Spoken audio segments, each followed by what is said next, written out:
just prior to this, James was concerned about whether or not his computer was about to ditz out on us. But Yeah, it well, seems that it hasn't happened. So here we are. We're live. I'm Omar Krieg. This is the Krieg Dominion, and this is Vampire Dark Ages Transylvania Chronicles. I am joined by our storyteller, Grimdark James, and the rest of our players, Darius, Desmina, Jabba, and of course Kane, who I personally absolutely loathe. It's a wonder I still allow him in any of the things I do anymore. I'm just gonna have to I bring him love out. I love being able to get on multiple shows so I can try to drag down the quality of your content. And it's working, damn it, it's working. We're going to take a quick moment to do a little bit of around the horn or whatever it is you call it, wherever you're from. We're going to see what's new and exciting with everybody. It has been a couple weeks since we last played. Let's start with Darius and then work our way around. And then James, of course, will be last because we'll just transition from his new and exciting stuff into the world of darkness. So, Darius, what do you got for us? Might be getting a new car soon. That's good? Question mark? Yes, that is very good. Okay. Listen, I got a car recently, and it was because I needed to get a car, not because I wanted to get a car. And it was a pain in the ass, and it took about $3,000 to close the deal.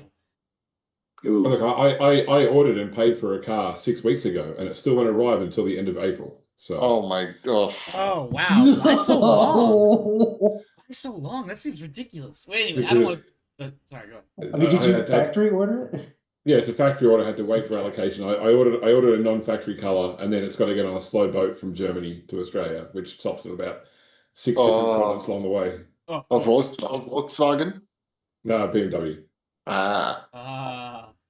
Did you make sure to get the maker. No, let me Did stop. you make sure to get the turn signal package? I feel like there's a story Why? there. Why would I bother? You know, you just cut Why everyone pay else for a off. subscription you're not going to use? Facts. Sorry, Anyway, I Darius- stole Darius' intro. Yes. Yeah, let's get back to Darius here. No, that's the only real new thing that's in my life. Oh, well, I hope your car dealership stories are pleasant ones as opposed to most of mine of late, which involves... No, this is going to be a hand-me-down. Okay, well, I mean, you know what? At the end of the day, if you walk away with a vehicle that works for you, then who cares? Who cares how you got it, unless you stole it? True. I'm all over the place. Listen, I finally get to play a TTRPG, and I've had a bit of a day at work. I'm just beat, so who knows what's going to come out of my stupid hole. You're in rare form tonight. Oh, wait until I switch into Bogdan mode. Desmina, it's your turn. What do you got for us? I haven't really been up to anything. I've just been getting ready for the dog surgery and all that boring stuff. I mean, listen, let's be fair. Dog surgery is not boring. I feel like there's a fair amount of trepidation going on, even if it is something, if I'm not mistaken, even if it is something that's a little bit on the routine side of things. Yeah, I mean, she'll be fine. It's just that she doesn't think she'll be fine. Yeah. Gonna have to drug her a little. It'll be okay. Oh, cue the B.A. Baracus memes right here. Yeah. Cheeseburgers and chocolate milk. Yeah, You can't put a give little- some of that stuff to dogs. I'm just Get saying. a little cheese capsule and just like Yeah. shove it. Yeah, that's funny that you mentioned that though, because I just got my cat's phenobarbital, which is used on cats for the same reasons used on humans, to reduce the number of seizures. Apparently he does not like the smell of grilled chicken, because that's what they told me the medicine was supposed to taste like. He doesn't like it, and I don't feel like fighting with him, so I'm not sure how this is going to work out for him. Maybe put it in actual chicken and see if there's a difference. I do know he will take. So every now and again, I'll open up a can of tuna, like Starkist or something like that, and I'll give him a little piece of tuna out of the can, and he will destroy it if I give it to him. I'm pretty sure if I left the can open, he would be making himself sick. So what I'm thinking about doing is investing a bit more into tuna than I would like to, just to make sure I can dose this cat the appropriate dosages, and see if that works. You know what? If it works, I works. wonder how they came to the conclusion it tastes like chicken. Like, did they have a taste tester for this stuff? You know, so I forget what I was reading. I was reading something about cats, and so I guess protein molecules have a scent. And keep in mind, I am not a doctor, chemist, or anything of that nature. But when you have protein, it has a certain smell that cats are attracted to. And I'm wondering if maybe they just figured, well, these are chicken-based proteins, so maybe they'll smell like chicken. Maybe, I don't know. In my head, the theory makes sense, but I'm not a chemist or a pharmacist or any of that stuff. Which, depending on which part of the world you're in, may be the same thing. But The other question it raises for me is like, how do we know what we taste as chicken tastes like chicken to cats? I mean, this is just another bullet in the "Are we Yeah, I living know. in a simulation?" Because everything tastes like chicken. So maybe the developers just got it all wrong from the get-go. And anyway, is the protein chicken based or is the chicken protein based? I don't know. I feel like that's definitely a chicken and egg sort of question, James. Anyway, you got anything else this week? I feel like we're tangentializing a lot here tonight, which is about normal, actually. Jabba, Hello. new father-ish. What do you got for us, Yes. man? I don't know, I had a very fun day at work a few days ago where I got called a bunch of names. I was trying very hard not to laugh because some of those names were very inappropriate but very funny. Oh, you mean like some of the conversations Kane and I have had? Things I've called Kane. It was like the end of my day. Keep in mind, this client of mine knows I have a girlfriend and he like references my relationship a lot. Okay. And he's never been homophobic, so these comments came out of nowhere. Oh wow. He's like, slut. I'm like, huh? He's like, you're slut. You're slut because you sleep with men. And started calling me like queer boy like 5 times in a row. I just shut the door and just like let him go on with his day. Jesus, man. It's so hard not to laugh because you don't want to encourage it, but like also at the same time, like my management's like, you can't correct him, you just gotta let him go off and be angry. So it's like, okay, I'm gonna shut the door in his face then when he's talking like this because it's not okay. I don't know. There's definitely a line or two somewhere in there that's being threatened, if not outright crossed. But the thing is, it's like special needs adults, right? So it's like how Yeah. much like can you correct versus like how That's much fair. If he's in the yeah. special needs category, you have to handle things quite a bit differently, I imagine. Yeah. Well, yes, but it's another like the conversation also becomes it's like how it's a scale to me of how much people are conscious of their actions versus how much they're Right. not. Right. Because like some of the guys I work with, they would have no clue that they're doing anything wrong. Yeah, exactly. Right. Exactly. They can't even talk. Other him, obviously, he definitely knows he's fucking being an asshole when he's saying stuff like that, and he knows that like he's getting away with that stuff because then he'll call my manager or his coordinator at the like and say, "Oh, I don't have anybody here. Can you bring me some food?" And then she'll like come bring him food and be like, "Wait a minute, I didn't know anyone was here." So like he'll take everyone for a spin because he knows he can get away with things, right? But you know, it's a whole lifetime of things, and I've only worked there since February, so how much can I actually say? Jabba, so at some point we're off stream. I'll tell you some stories about my time running security at a high care psychiatric hospital. Oh, I feel like when it's your turn, you have to tell us a story now. All right. Yeah, that's pretty much it, though. All right, Kane. Oh man, So I'm gonna. I know our follow love with just a language is story. shit talking, but man, I had to stop myself. I was gonna drop a big one on you. I was like, no, I can't call him a stupid piece of shit like that. You bald bastard. That's what I can do, you bald bastard. What do you got for us? So I will tell a story then. Speaking of trying not to accidentally encourage things, we had a couple of junior guys who decided to, while they were staying on base, to get creative after a heavy snowfall, and they made a 4-foot tall, extremely phallic snowman.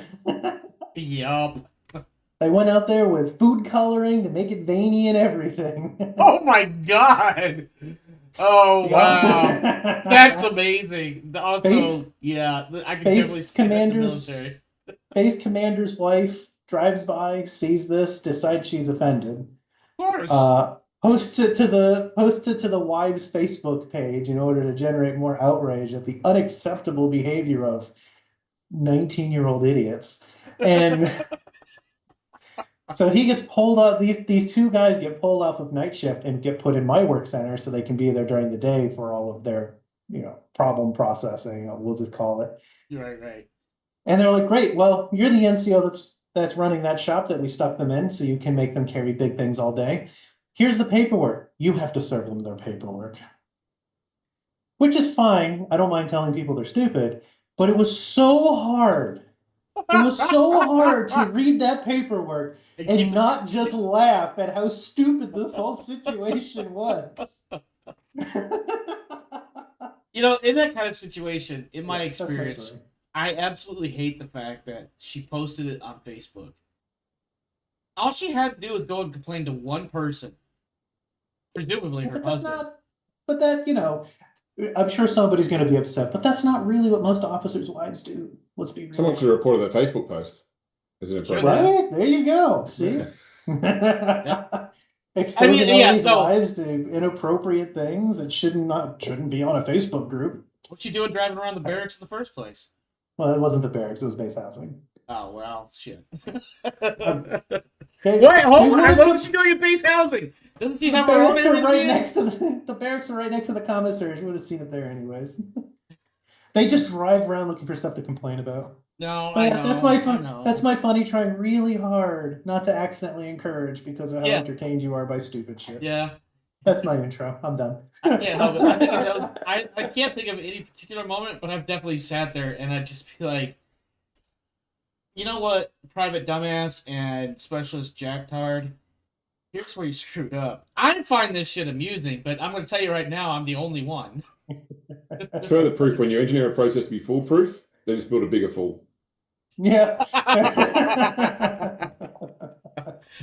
Let's see, new and exciting. I mentioned my cat medicine story. The holiday season has kicked off, and it's definitely going to have an impact on how well I feel by the end of every day. So we'll see how that continues and how much longer the streaming continues during the season.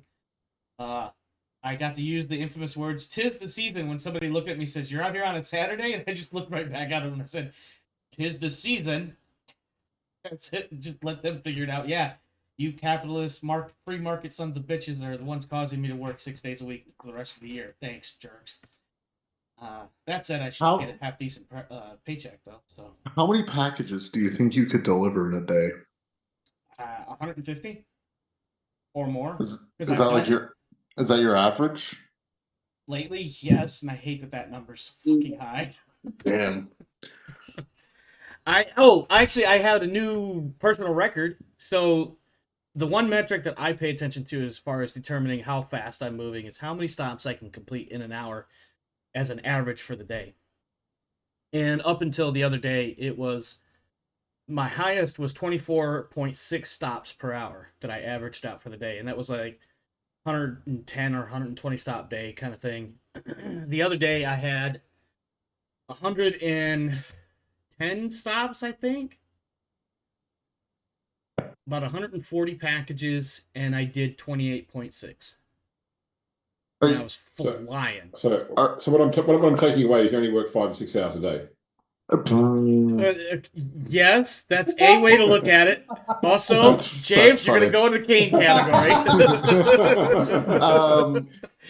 I suppose that's a way to look at it. Now, that's me hauling ass. That's me moving.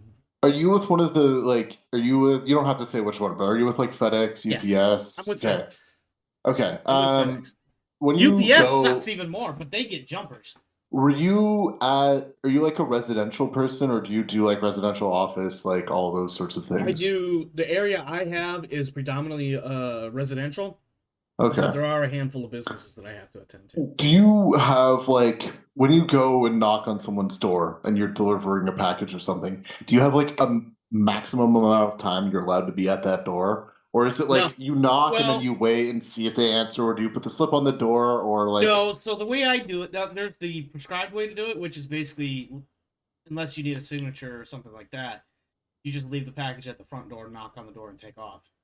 So like, Okay. if I have to stick around for a signature, the way I usually do it is I already have a general idea who's gonna be home and who's not. I've had the same work area for like 6 years now, so I've got a general idea.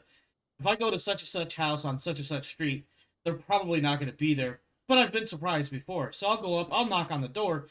Now, if I know or have a really good idea that they're not going to be home, they have exactly as long as it would take me to write on the little slip all the things I might have to write, like signature required, age verification required, whatever. However long it takes me to write that, that's exactly how much time they get before I move on to the next stop. If I know them and I care a little bit more, or I think they might be home, I'll give them a little bit. But overall, however long it takes me to scribble on the door tag is about how much time they have. Now, most of the time, that's about 30-ish seconds. 30, It's enough 45 time seconds. to answer the door. Most people can make it to the door in that time without too much problem. In fact, a lot of times I've been interrupted before I finish whatever I'm writing, because usually I have to write in-person signature required, age verification required, because I like to give the customer at least a little bit of like, why am I not just leaving this at the door? 'Cause sometimes the customer doesn't know that their package needs a signature. Yeah. Okay, that makes sense. I didn't know if there's like a minimum or maximum of time so I I've never appreciate been told it. there is one, but that's not to say that there isn't one written in a book somewhere that nobody pays True. attention to. As far as like the official book answer, and then UPS may have a requirement, but I do know this: if I have 100 stops in a day, the UPS guy that covers the same area I do will probably have 150, and that's Jesus. and those are like normal, not holiday season stop counts. Yeah. If this is like right now, I'll be pushing over 100. He'll probably be pushing close to 200, if not more. And he's also got a larger area than I do, so. But UPS is unionized, so they can screw with all that shit. We're not. James, what's new and exciting? And then please lead us into the world of darkness. No worries. Well, I think that my holiday season's officially started this week as well. Obviously, there's no Thanksgiving in Australia, but Christmas is really the big holiday. It's when school breaks up for the summer, for example, here. So everyone's getting ready for Christmas. And my next 4 weeks is pretty much wall-to-wall parties with customers, with vendors. I had my first Christmas party, so I spent all day Friday on a boat with people who got drunk and had lots of free food. And you don't got drink paid. a lot either. I don't drink at all. Yeah. I had a lot of Coke, no sugar. But I got paid at a student rate per hour to be there, and I've got Christmas parties every single Friday until Christmas, along with some other days in the weeks as well. So this next week coming is my last busy week because I'm flying in my team from around the country for a end of year workshop just as a plan what we're doing next year. But after that, it's going to be just quiet at the office. So I'm looking forward to that sort of So my holiday time and my holiday period very different to Omar's. It's very different. That's right. My phone stops ringing, the emails stop arriving, and I just go to the office and get paid to watch YouTube pretty much. I remember days when I could go to work and do that. Yeah, that's it. So college that's student good at the time. Yeah, well, it's nice to still be getting CEO salary to do that too. So yeah, I definitely have a 7-letter 2-word phrase I want to throw at you right now. But that's what it for me. Nothing else really exciting in this last week, other than the fact that Power Wash Simulator 2 came out, and I'm a sucker for work simulator games. I saw you were playing that earlier or yesterday or whatever it was. I was just like, okay, whatever. The 2 games that came out this week I picked up cheap on Steam were Power Wash Simulator 2 and Tabletop Game Shop Simulator.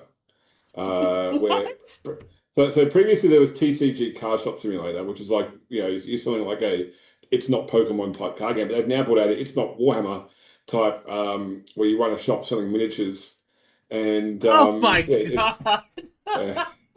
Games Workshop really wants to know your location. I mean, not Games Workshop. Exactly. Yeah. So the only thing that I've found disturbing about the game is like I've had whole times when like there's like 6 customers in the store and they're all female. I'm like, this is clearly someone's fantasy world. This is clearly not real. Well, the funny part about this is there's a couple women on YouTube that are big into like tabletop miniatures and stuff. and they get shit on a lot. I mean, like a ridiculous amount, like especially in the Warhammer side of things. And I don't mean to bash Warhammer or Games Workshop or anything, but apparently there's a lot of. I'm going to use gatekeeping. I'm not sure if that's really quite the right term. No, I'd say that's accurate. I'd say that's the right word and right sentiment. Yeah, and I just, I mean, personally, I'm just like, I don't know if maybe I'm like lonely too much or something. I don't know, but I'm just like, let the women play too. Damn it, that means more people at your table. You fucking retards. I actually recorded my first short this week for YouTube. I haven't uploaded it because mine's not really a short channel, but I've done 2 YouTube videos in the past. One where I played Car Mechanic Simulator and rated its accuracy to actual car mechanics because I actually do work on cars. Right, and then right. I did the Gunsmith Simulator and rated it as actual gunsmithing because I actually am an armorer. So I decided to do it. I did a short video this week where I said I'm going to review power washing because I own a gurney. And I'm going to review how realistic it is. And I just filmed myself power washing a computer until it was suddenly clean and still working. I'm like, no, I'm out. This is not realistic at all. don't power wash your computer. I will say this on that gunsmith simulator or whatever that game is. I know what you're talking about because we played the same one. I really enjoyed it, but the replay value on it drops dramatically once you have all the guns you want. Yeah. And like for me, because like I wanted a sniper rifle, I wanted a basic assault rifle, like a room takedown kind of rifle set, and a pistol that basically would serve as a secondary for that room takedown sort of scenario.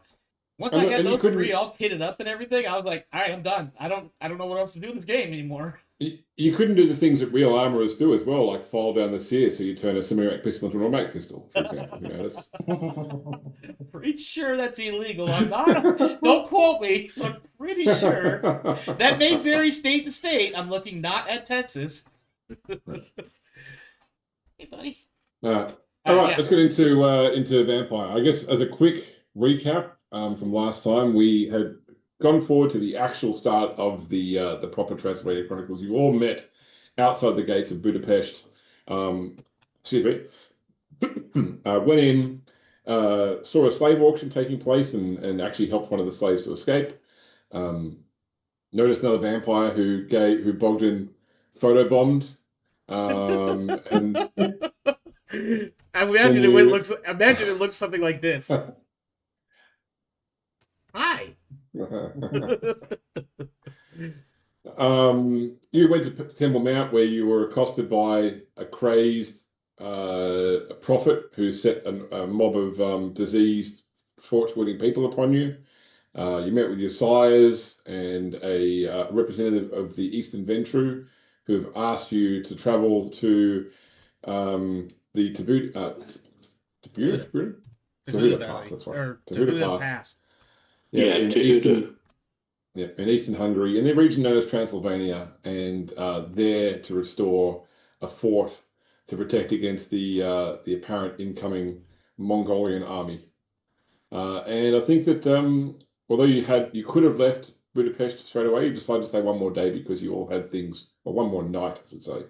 You all had things you wanted to do in this very, this is pretty much, heading east from here, there is not much left in terms of cosmopolitan cities, unless you're talking about going southeast to Constantinople. Everything east of here is not I think enlightened would be the word that people in the day would use. I would say they'd probably be more functional city than they would be anything aesthetic. Yeah. Did I miss anything? You want to add any sort of further comment? No, I think that was about it. I've offered to give Miss Bazarab a ride. Yes. In exchange for learning things. She's going to teach me some language, guys. Yes. So Sherazina Basarab was the slave that you saved, and she has also joined your group because her family is actually in the direction you're going to. And although she said you would be rewarded, you don't feel that you need a reward. All right. So the following night arrives. Everybody mark off 1 blood point. Okay. Unacceptable. Time to eat an entire person and kill them. Just fed, you greedy bastard.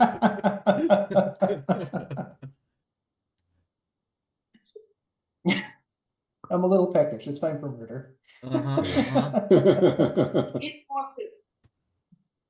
So I think there's a few groups wanting to do things. So I'm going to go around in the order I see cameras on my screen. So Kenny, what was Kara wanting to do in the extra night in Budapest?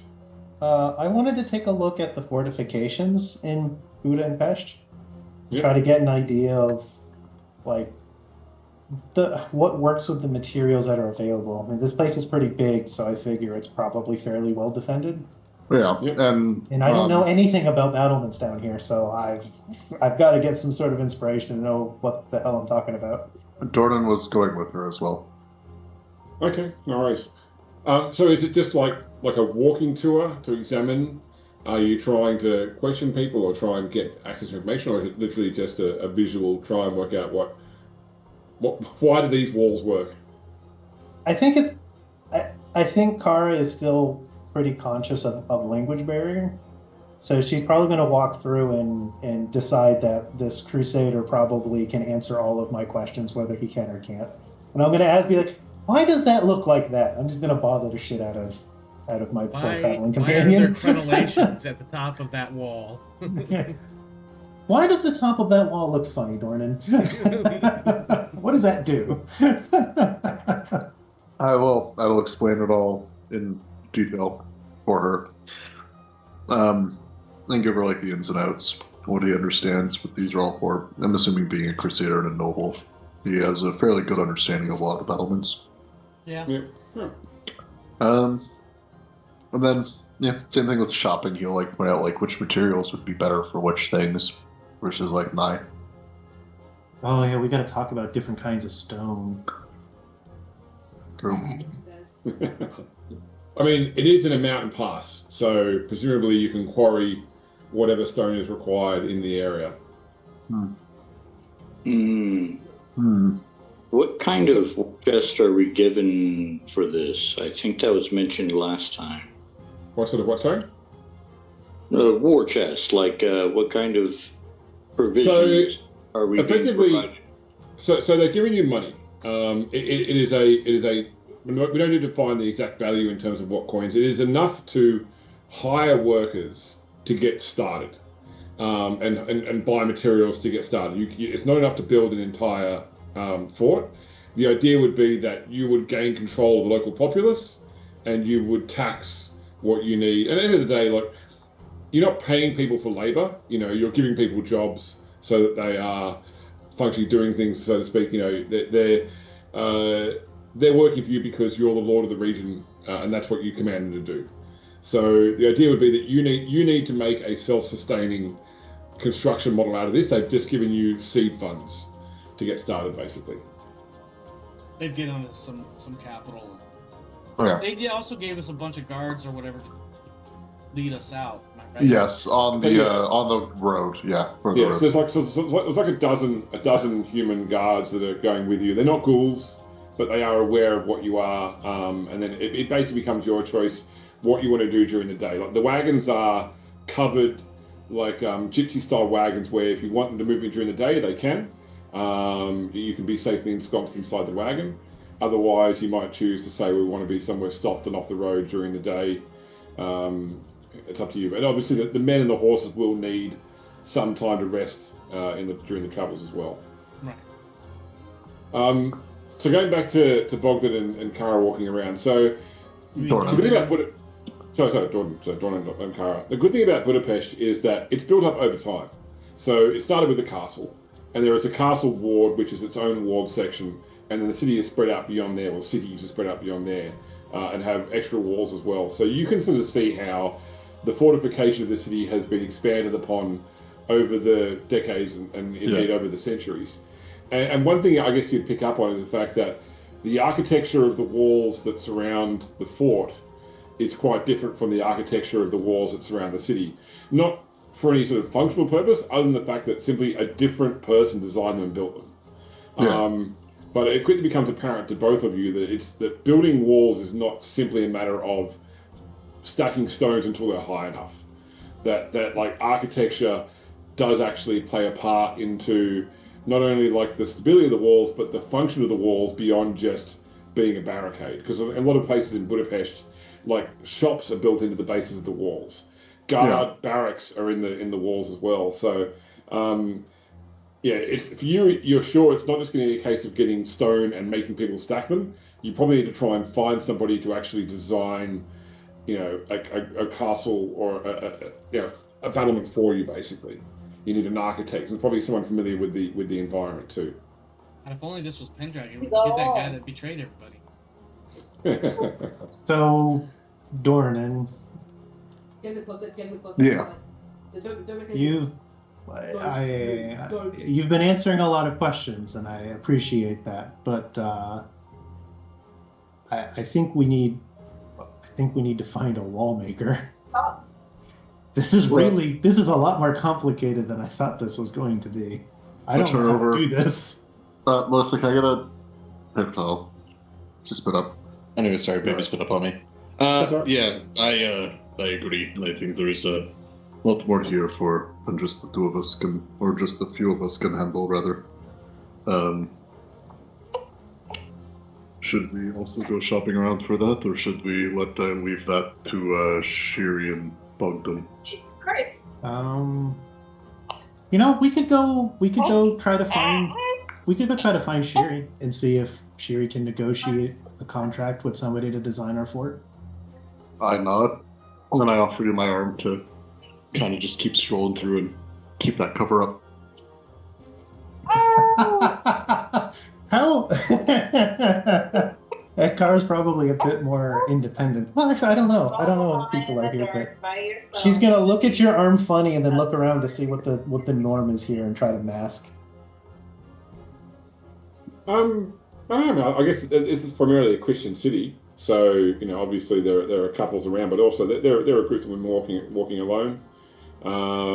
It's not a case of no one's looking at a man and a woman walking along, not holding hands and being aghast. Yeah. So it's not necessary, but nobody's looking and judging us for not holding hands like good Christians. Well, see, you don't look like most of the women in the city. No. I imagine you have do you keep your hair in like not the braids, but like the like a Viking braid, aren't they? Although I think they're apocryptic or whatever. They weren't really used that way. I don't think. She hasn't changed her style at all from her homeland. Okay. So she's definitely very foreign looking. Yeah. So I'll just walk with you then. I've got nothing to address. He's not offended or anything, but he just nods and keeps going. Yeah. Yeah. But yeah, let's go see if we can find Shiri. We'll see see if we can find Shiri with whatever Shiri's up to. What were you doing this night, Shiri? Since they have thrown, even though next in my camera order would be Omar, we're gonna skip Omar for now and go straight to to Desmina. As all things should be. And it's totally it's totally Shiri, but I think they would probably be working together because Bogdan definitely would be using mercantilism abilities to start laying on supplies and whatnot. And I think that's what we decided to do last time. Was you and I go out and go buy things. And I think at some point, like Bogdan kind of has the idea that we're building this castle off of what otherwise might be a broken foundation, which means basically building from scratch. He has no idea how to build the castle. Listen, and I think at some point he's like, I can stitch and dress all the live long day, but build a castle, I have no idea. Where do we start? I don't even know where to begin. And so he's probably like, maybe we need like a stone cutter, and maybe we need like an architect or something. Carpenter as well. Yeah, exactly. See, and this is all stuff that Bogdan's just like barely scratching the surface of, and he's probably just yapping away about all these different things to Shiri, who's probably ignoring it. Jabba will be back. He's trying to put the baby to sleep. Alrighty. Okay. So yeah, that's pretty much what's going through Bogdan's mind. That and casually looking around for that vampire that he saw the other day. Okay.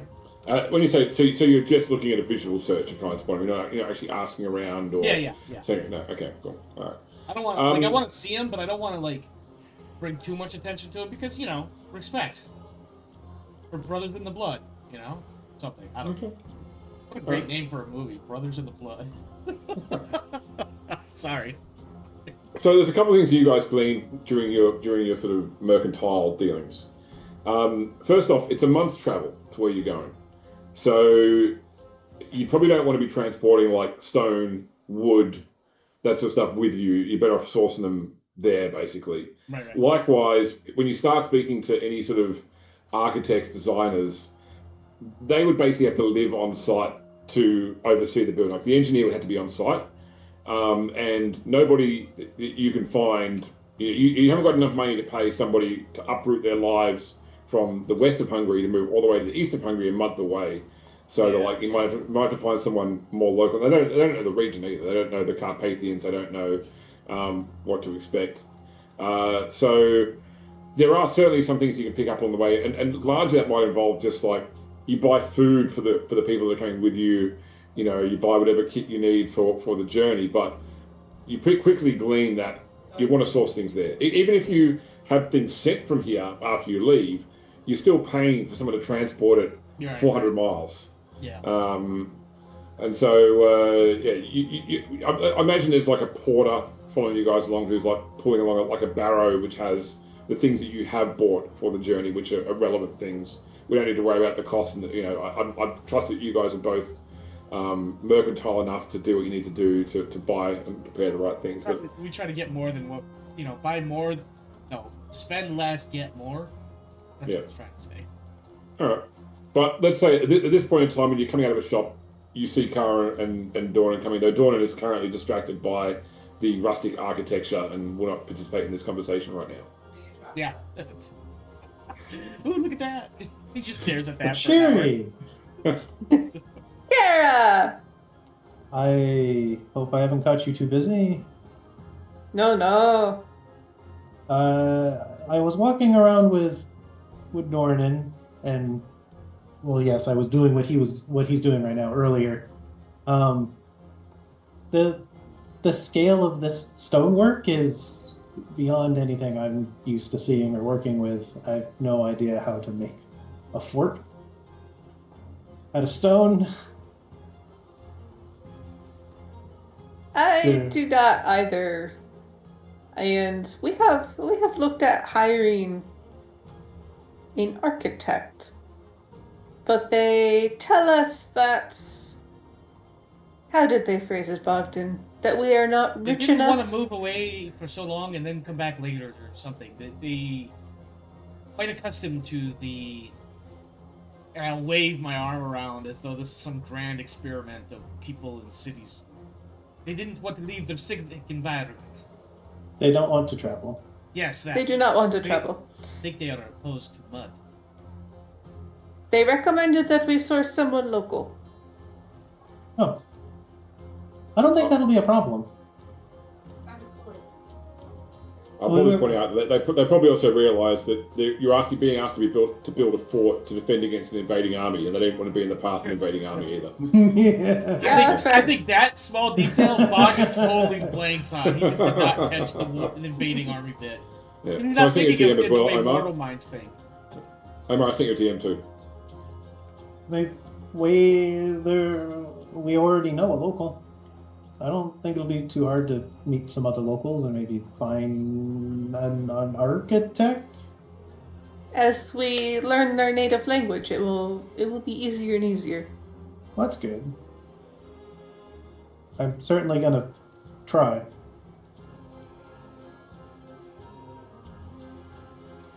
But we've been looking and looking at ideas. I guess we'll see how they build things in the Carpathians. I suppose so. I haven't been able to find any insight on that. I'll add it to my list of questions for my lessons during the trip.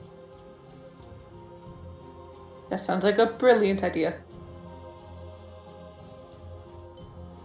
What is Aiden doing at this time? Aiden is researching architecture Okay. through books. So specifically the architecture you would need for the fort, or are you looking for, I guess, a more esoteric approach to architecture? You know, building symbols of power or the like into structures. A little bit of both.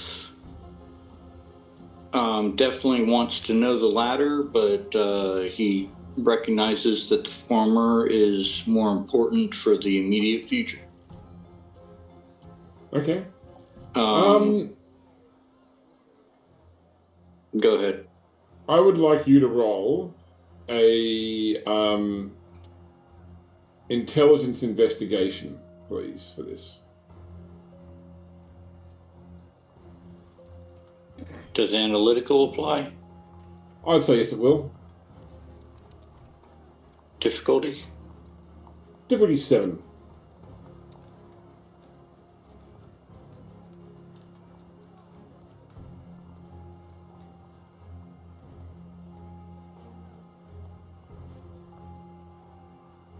Oh, the botch.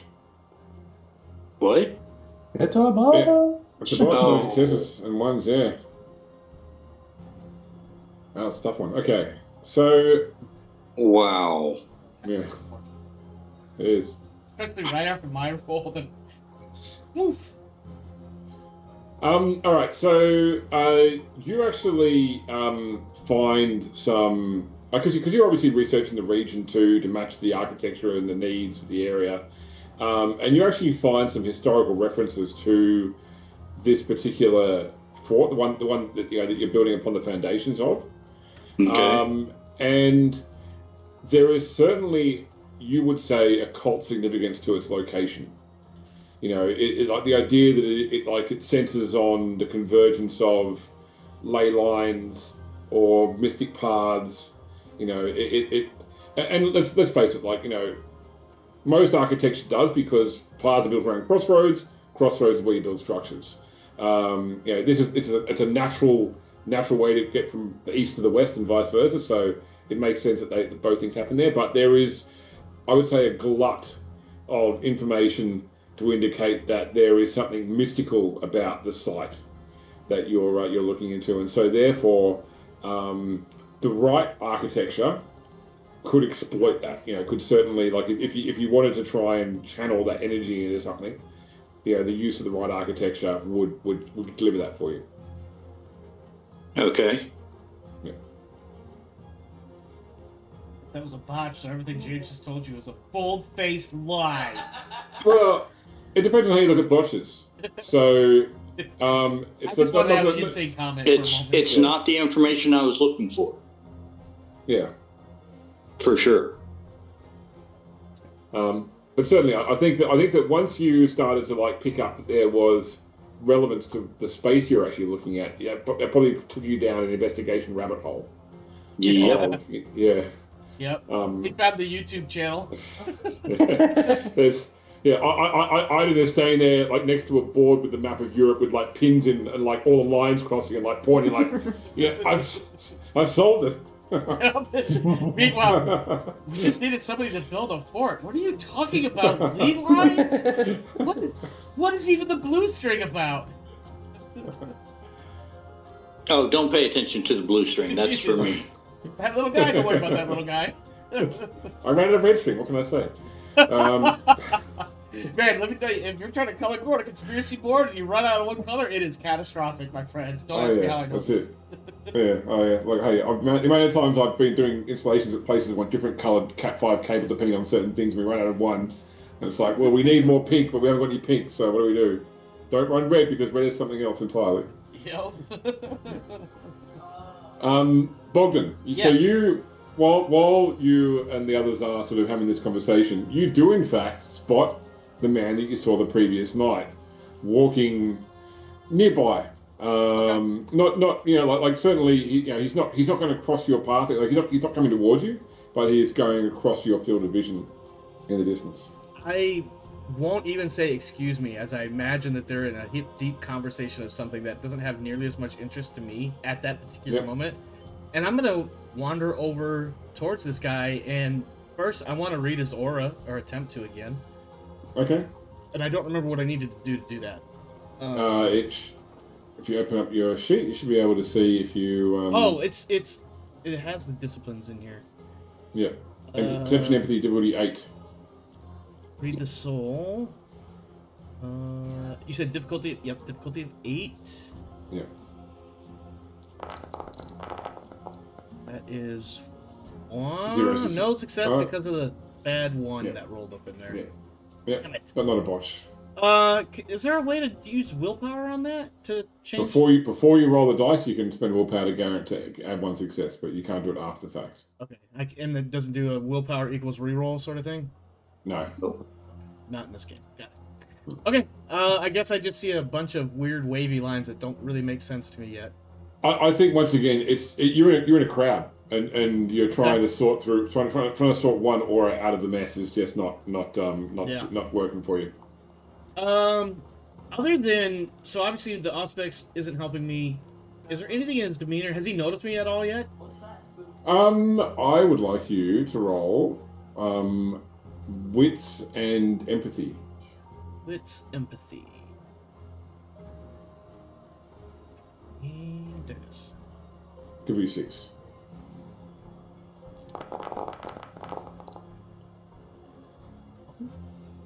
Okay. You think he has noticed you, but he's either ignoring you or looking like he hasn't noticed you. Okay. What can I observe about his demeanor? Is he in a particular mood? Does it appear to be doing? Is like. I realize he can be down here trying to do anything. Is there anything I can determine as to what it might be? He has the demeanor of somebody who is a figure of authority. Okay. So he's bossing people around. And look, he's dressed in noble garb, so automatically the people in the street recognize this as somebody I need to step out of the way for. Okay. But generally, yeah, like people that know him defer to him, and he works that. He's somebody important at the very least. If he ate, he'd be like the sort of mafia don that walks up to like the street vendor. The vendor's like, "Oh, have one of my oranges," Yeah. But look at that, mafia oranges all over again. In that case, I would like to. So my intent is this: I want to go up and introduce myself, and not necessarily put myself at his service, but just kind of like, "Hey, I'm here for one more night. I want us to be cool. I would let me shake your hand at least, just as a show of respect, sort of thing." And then I'm going to use that kind of as a springboard to try to determine what his role or status is here, and if that might be beneficial to me in some way. Okay. All right. So what's your approach him? So what's your opening gambit? One, I want to be respectful. I don't want to just barge in. I'll wait for a moment that it seems appropriate that I can at least step forward and I'll offer my hand and I will say, I'm Bogdan Kratoro. Just wanted to meet someone who evidently has authority here, and I just wanted to shake your hand. Some other respectful meandering mumblings, I'm sure. So he looks at the prophet hand at first. Like he does shake your hand, but there is that moment where like there's the uncomfortable pause where he looks at your hand. Mm-hmm. But then he does take it, and he doesn't exert excess strength. There is no sort of instant dynamic power play here. But he says, "Roland, my name is Roland. I saw you and your friends enter the city last night." Yes, we arrived for... I'm not even using my accent because I was taking notes. Hold on, let me find it. Yes, we came last night for some business with some business associates of ours. We have a task set before us, and we're just perusing, looking for supplies, etc. before we headed out, and happened to see you from afar and wanted to introduce myself. It didn't seem like last night was the best time to do that, what with the commotion of the slave girl and all. Yes, too bad. I would have liked to purchase her. You say you're leaving soon. You should probably do the good thing and present yourselves to the prince of the city before you've entered his domain. You should at least announce yourselves. Now, I'm going to ask out of character. Our sires requested us to come here. Yes. Is that something that we would have known was either handled, or we didn't necessarily have to introduce ourselves to the prince? So first off, the traditions don't exist yet. So the tradition of domain is purely a, I guess it goes back to mortal standards. You know, when you go to someone's land, you would normally let them know you're there. Yeah. You could assume that your size, who summoned you here, had already done that, but the letter didn't imply that your arrival was supposed to be secret. So you can infer what you want. Okay. There's nothing about the situation tells you you've done the right or the wrong thing. When he suggests that, is it out of a courteous afterthought sort of thing, or is it a highly suggested you should do this or bad things might follow you sort of thing? I would say you would read it as like a sense of duty. This man probably actually works for the prince in some capacity. Okay. And so he is simply trying to do what the prince would want, which is send newcomers to the prince for presentation. Right. Okay. If I might, Roland, and please do not feel obligated to answer me, but what is your relationship with the local prince? If you don't mind me asking, of course. I am part of his court. I look after his mortal followers, ensure that the needs of Buddha and Pest, he would say Buddha and Pest's Canaanites are seen to by their herds and their retainers. I am sometimes known by the appellation the Master of Slaves. I see. Yeah. Well, I thank you for this piece of advice. I will definitely have to bring it to the group. I'm not 100% aware of what sort of timeline. It was kind of understood that our sires wanted us to move hastily for the task for which we have been set. Certainly, I would mean no disrespect to the prince, of course. Such a thing would be horrific, and such a thing would be a horrific idea if you ask me. Rude to not even say hello. Well, look, it is still relatively early in the night. Even if you are leaving tonight, I imagine there will be time to step up to Castle Mount and meet briefly with the prince.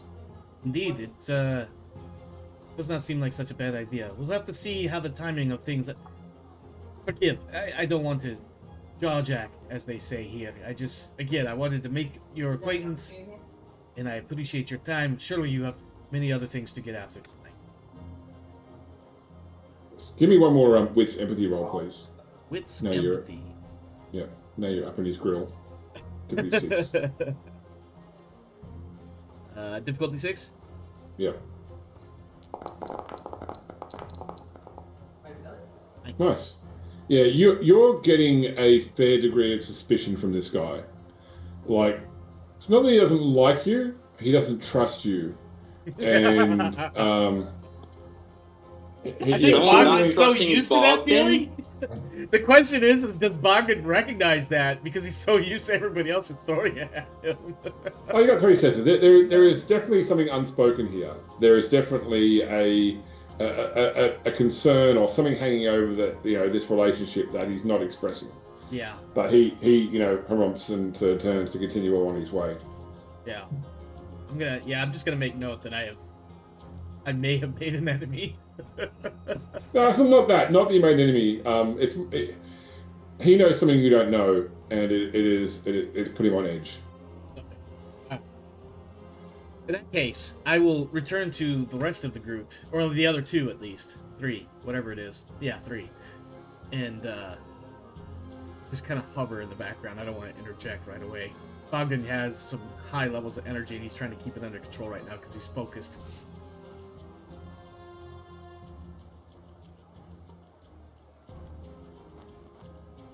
So, Shiri, since you two seem to have been putting together the supplies for this trip, what are we eating for the next month? Or are we planning to stop strategically the hunt along the way? Did Bogdan and I discuss this beforehand? Like, did we already make a plan?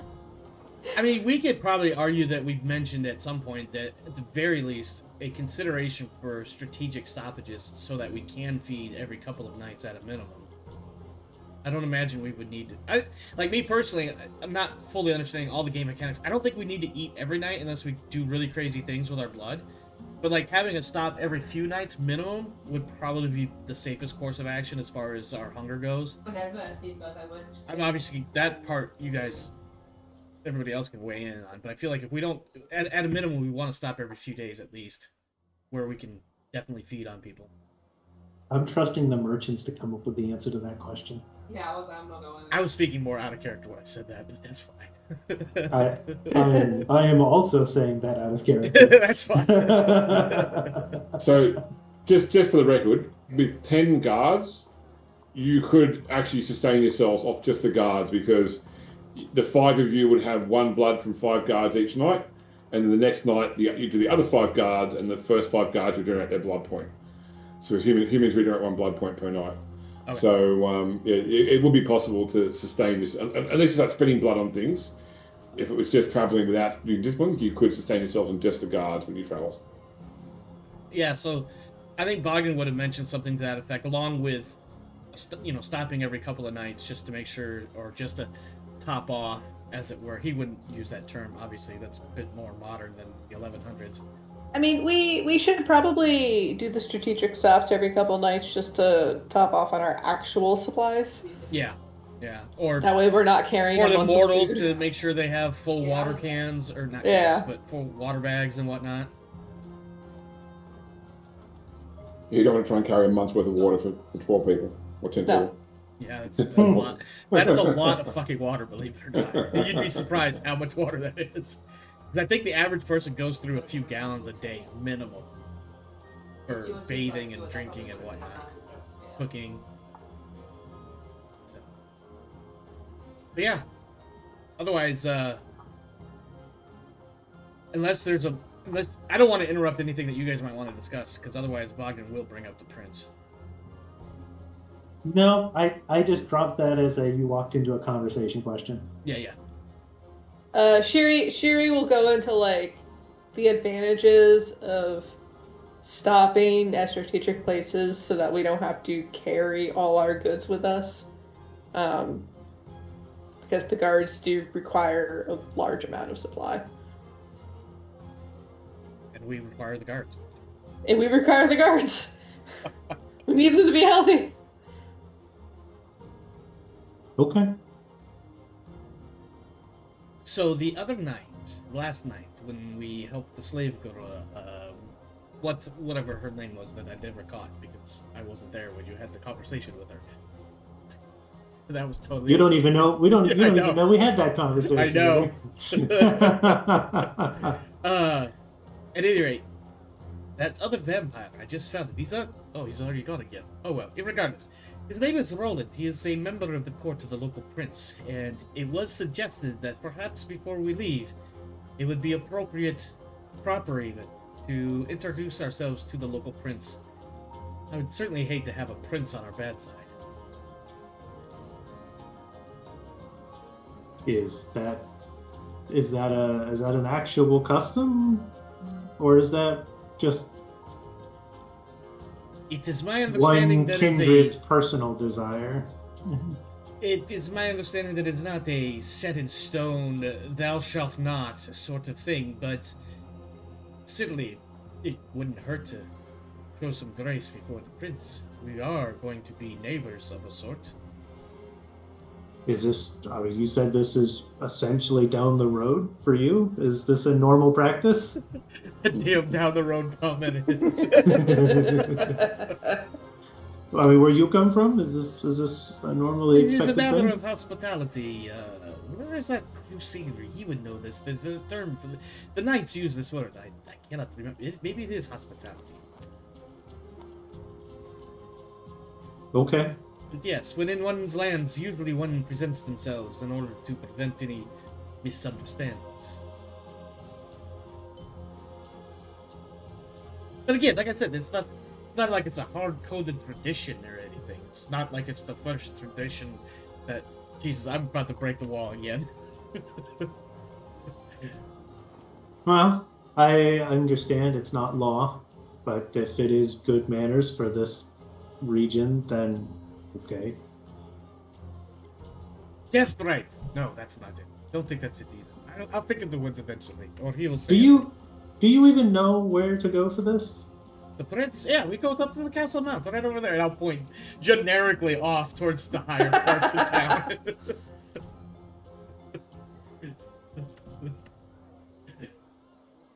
Because, Bogdan lives right down the road, several hundred kilometers away. Because you seem to know so much about this, and you live down the road, you should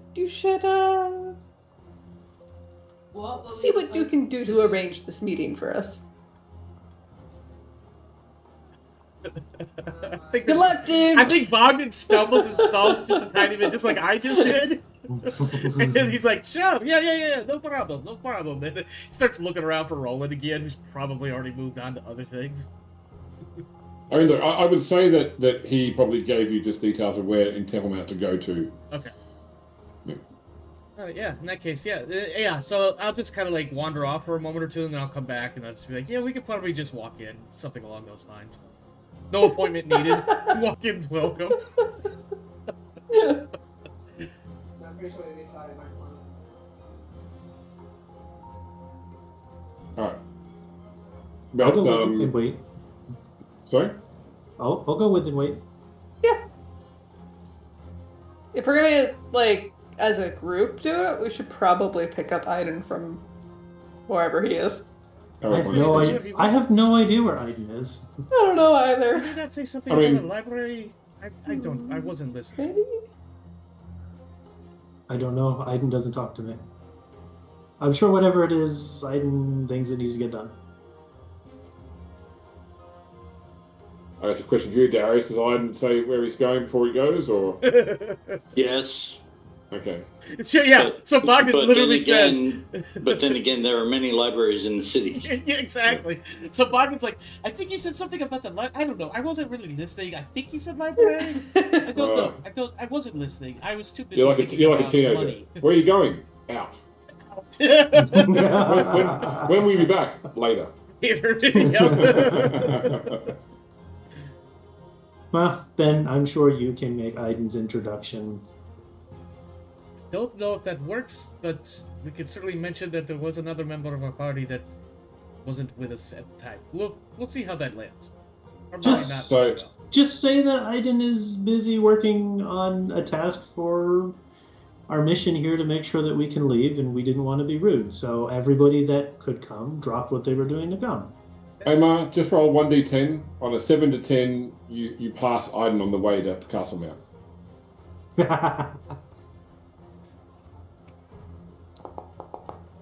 Hey, Yay! found him. So, yeah. So you Found see him with the critical success. So I'm walking out of one library and heading to another. Shocker. God, Bogdan, it's too bad that we're in the 1100s because Bogdan wants to say, hey, bookworm, this way. Yes. Hey, Ivan! See, I told you he would be in that one. I did not say that, by the way. Bogdan's just talking shit. Car Just see you Car just flats it. No, you didn't. Ivan, we have to go see the prince. You're coming, yes? Oh, yes, that is an excellent idea. Yes. I was advised that perhaps we should see the prince before we stepped off. I believe we're... And then he just kind of stops, right there in his tracks, turns back and looks at the rest of you, and he's like, are we leaving tonight, or are we going to wait one more day? Step off its first dock. I the next believe we morning, have. night, whatever. I've got my idea of first light versus first night is confusing me, but I think we have all the things we need. We could Are the probably guards leave ready? tonight. are the guards ready? I was under the impression that we were making them wait. Very well, then let us go see the prince. We'll see the prince, and then we'll head out. Yeah, you had to leave no later than tomorrow night. Then But, tonight yeah. or tomorrow night?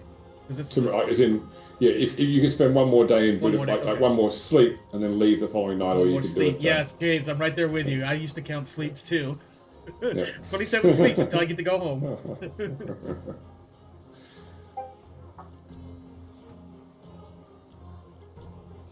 So yeah, I think we're off to alright. see the prince. Does Okay. anybody know the prince's name?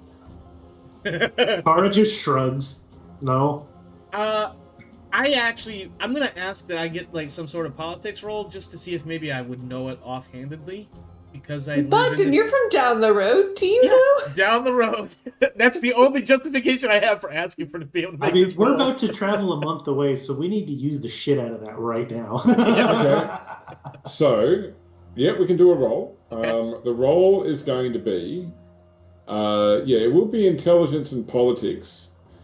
It is going to be difficulty 8. All right. And if I drop a point of willpower, that gives me what? 1 free success. And I Which just is enter to be that as, cancelled. use willpower. Yeah, that's right.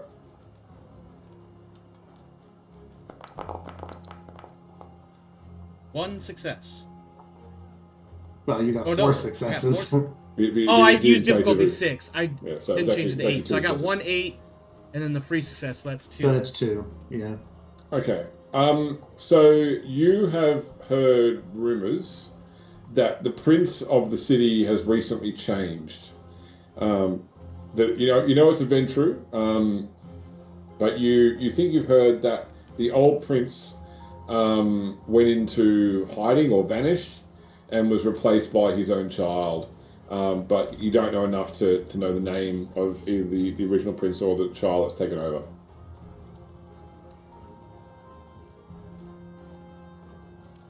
All right. So the previous prince either went into hiding or simply vanished, but it's his child that is Yes. now, and they are Yeah. They obviously they're Venture. Venture. Okay. Yeah.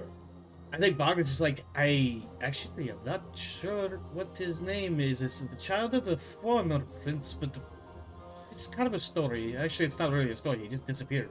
They don't know if he went into hiding or not. Anyway, look, it's right there. We just have to go in there. We'll figure it out as we go. I'm going to quickly step away for 30 seconds because my wife is at the house, which means I'm going to turn the aircon now without being in trouble. I'll be right back. Oh, dear. Did he say the air conditioning? Is that what he just Yeah. said? Yeah. Oh, he has The to turn aircon. it down or he's going to be in trouble, or he has to turn it up or he'll be in trouble? He's changing the temperature to something comfortable to him because she's not here to say she's not comfortable anymore. I get it. So he needs to make it warmer in the house because... Yeah. Or colder. I don't know. It doesn't matter. I'm making bold-faced assumptions. And waiting for Desmina to yell at me and be like, how dare you, sir? I mean, what's the Yeah, sorry, temperature of my house? 65, 64, something like that? Okay, never mind. No. we My- can hang my out. My wife thinks that aircon in the 90s is an extravagance, so, you know. Oh, Mrs. James, I beg to differ. Mrs. Grimdark. That's her name now. I'm sorry. I don't mean to be rude. It's all right. Okay, yeah. All right. So the place you find your way to is actually not that far from where you entered the catacombs to find your sires before. Okay. So it is like an estate house, which is, I guess, part of the castle complex. Like not actually part of the castle building, but certainly in the castle district, and certainly in like the houses that exist within the walls of the original castle estate. As soon as you approach a human guard who's there, sort of clocks that you've clearly been described to him. So he opens the door and signals the 5 of you to go through. I will tip my head to him as we pass by. I'm gonna So, pay this good. mortal no mind. I'm not gonna be rude to him either. I'm just gonna be like, "Yep, thanks for getting the door, mortal." But I'm not gonna say any of that. I'm not going to express any of that in my body language. Bogdan's not Thanks, stupid. mortal.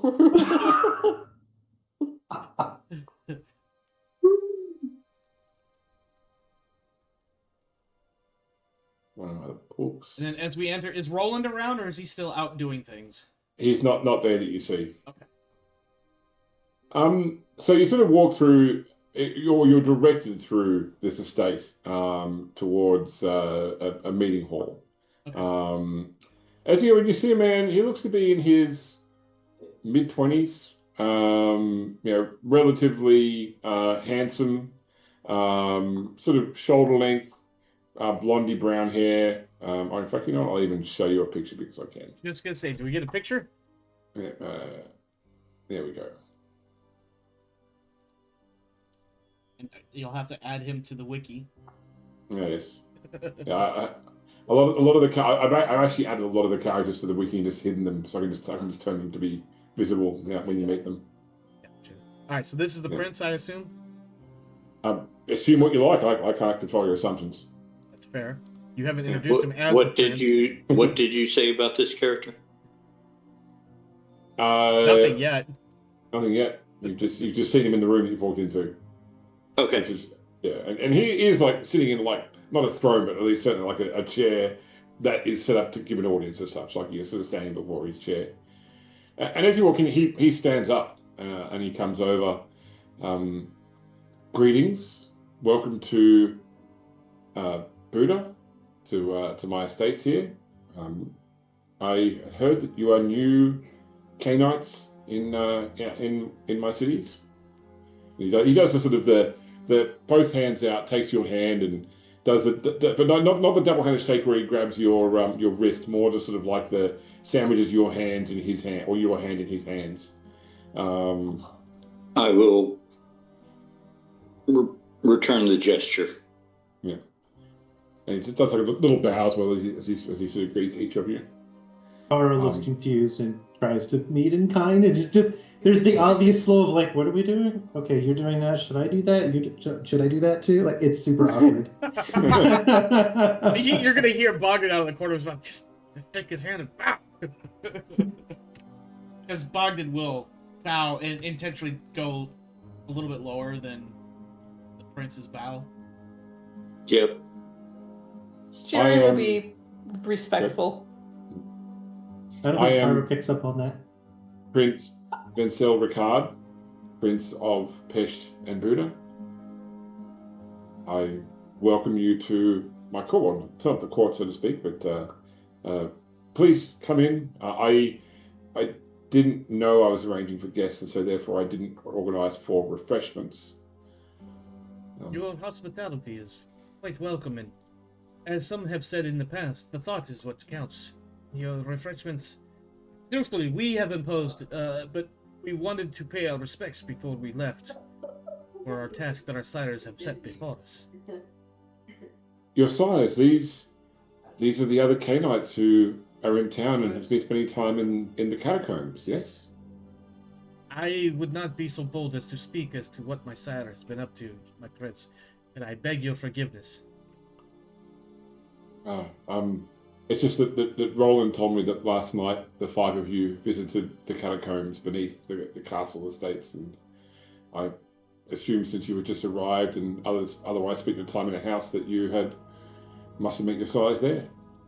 We did meet, yes, but what they themselves have been up to, I cannot speak. It's no, never mind. I open Pesht and Buda to all. We are a gateway between West and the East, and all manner of trade, be it Canite, mortal, information, commodity, is always welcome here in the Twin Cities. I have found that your libraries are quite excellent. Yes, because there is the one that the main library is to be avoided. It plays home to a cadre of magi.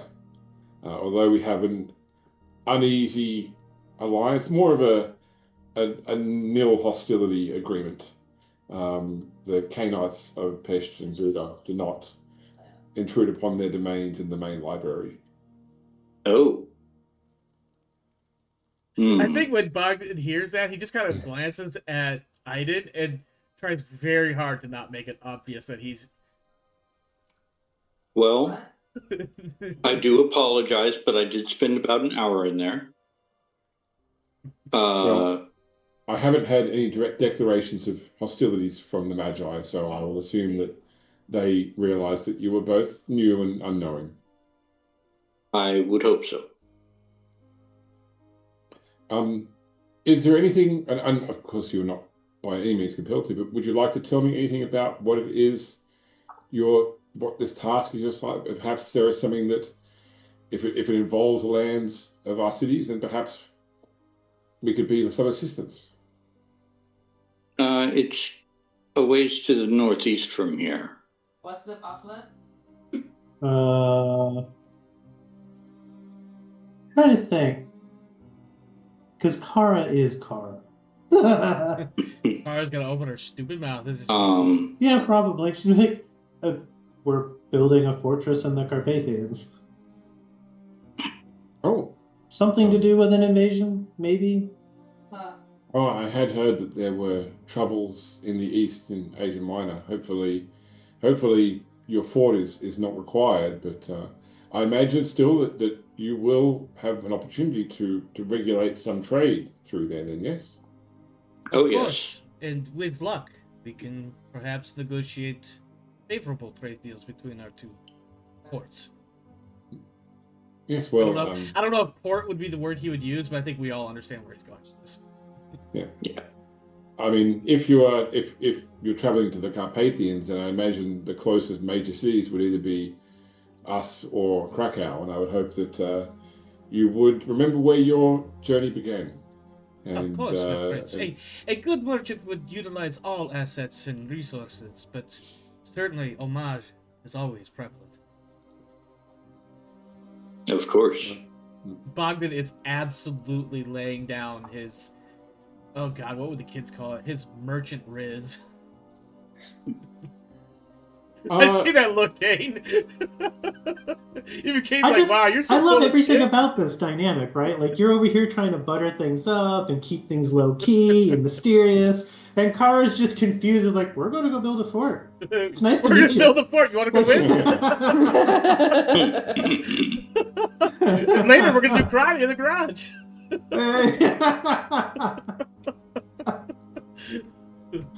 She does not understand the need for solitude. I would appreciate if you would encourage any kindred traveling east from here that they would stop by and say hello to us.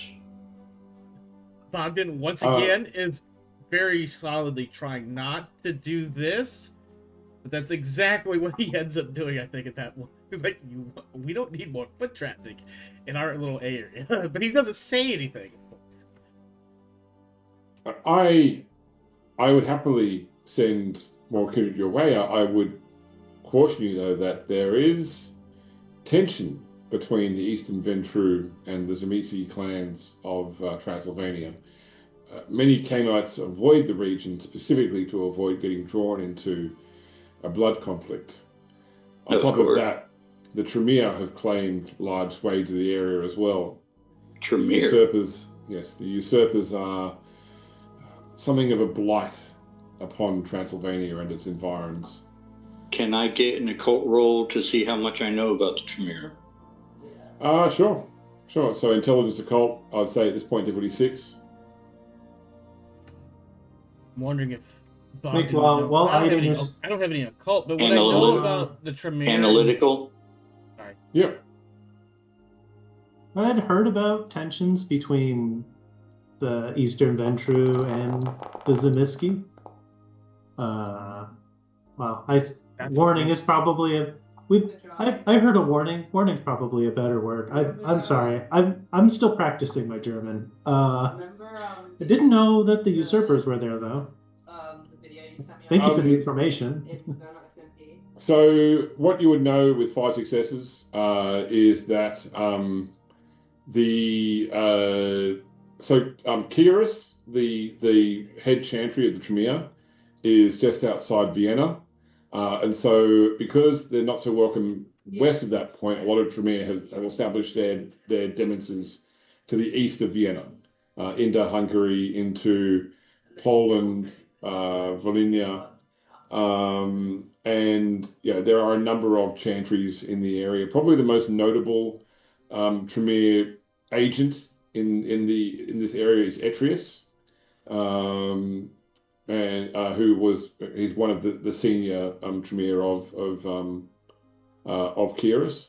Also, there's been rumors with 5 successes that the Tremere have been trading secrets with the Tzimisce, looking for ways to adapt their flesh crafting. So for your outer character benefit, this is really about the establishment of the gargoyle bloodline. But I mean, all you really know so far is they've been trafficking with the Zamisi. Okay. Would Bogdan know anything about the Tremere other than, I guess, what might only be considered general knowledge that they had usurped themselves into vampireness? Here we roll intelligence plus occult for that information. What I like happens the if I idea have that no? while everybody's being so cerebral, Kara just is just saying random shit. I'm just But- curious because, like, No, I'm just gonna keep rolling with this bit because this bit's fun. This is like Bogdan's own bit. Kara just can't Yeah. shut the fuck up about stuff you guys don't want to talk about. if I And have she no says, occult dice, I'm not able to make that roll, am I? I think you still select it. It just gives you like negative dice. Like, I Yeah, can- normal- against No, your if it's a knowledge, you're not supposed to be able to You're not roll. supposed to roll it. But- That's right. Yeah. Yeah. So your knowledge will be limited to the fact that Tremere are a new bloodline of vampires. No, Probably fine. you know enough to know that they have risen up from the blood of magi, from human sorcerers. Okay. But that's about it. Yeah. Okay. That's pretty much where I was going with. Is like, how much would I know? Obviously, I wouldn't know a whole lot about like Tremere and chantries and bonding and all that BS. Do you have any Tremere here? In Budapest. Yes. No. Oh, sorry. In once again, he never calls it Budapest. He only calls it Pest and Buda. I don't believe there is. Let me just. Maybe. Let me just quickly. I've got my Excel spreadsheet which tells where all the vampires are in Eastern Europe by year. So, let's quickly check Budapest. In this year, no, there are no Tremere in this city. In Okay. these cities. Oh, we travel Good to know. east under Eastern Ventru flag. Is there any advice you have for the Zemeski and the Carpathians? Look, I would avoid dealing with the Zamisi where possible. I mean, look, there are some who are honorable traders. I've had some success with a man by the name of Micah Vikos. He sometimes comes this far west, and he is a surprisingly affable and mercantile man. But you know, a lot when I hear stories of the other Zamisi, you know, they are holy monsters.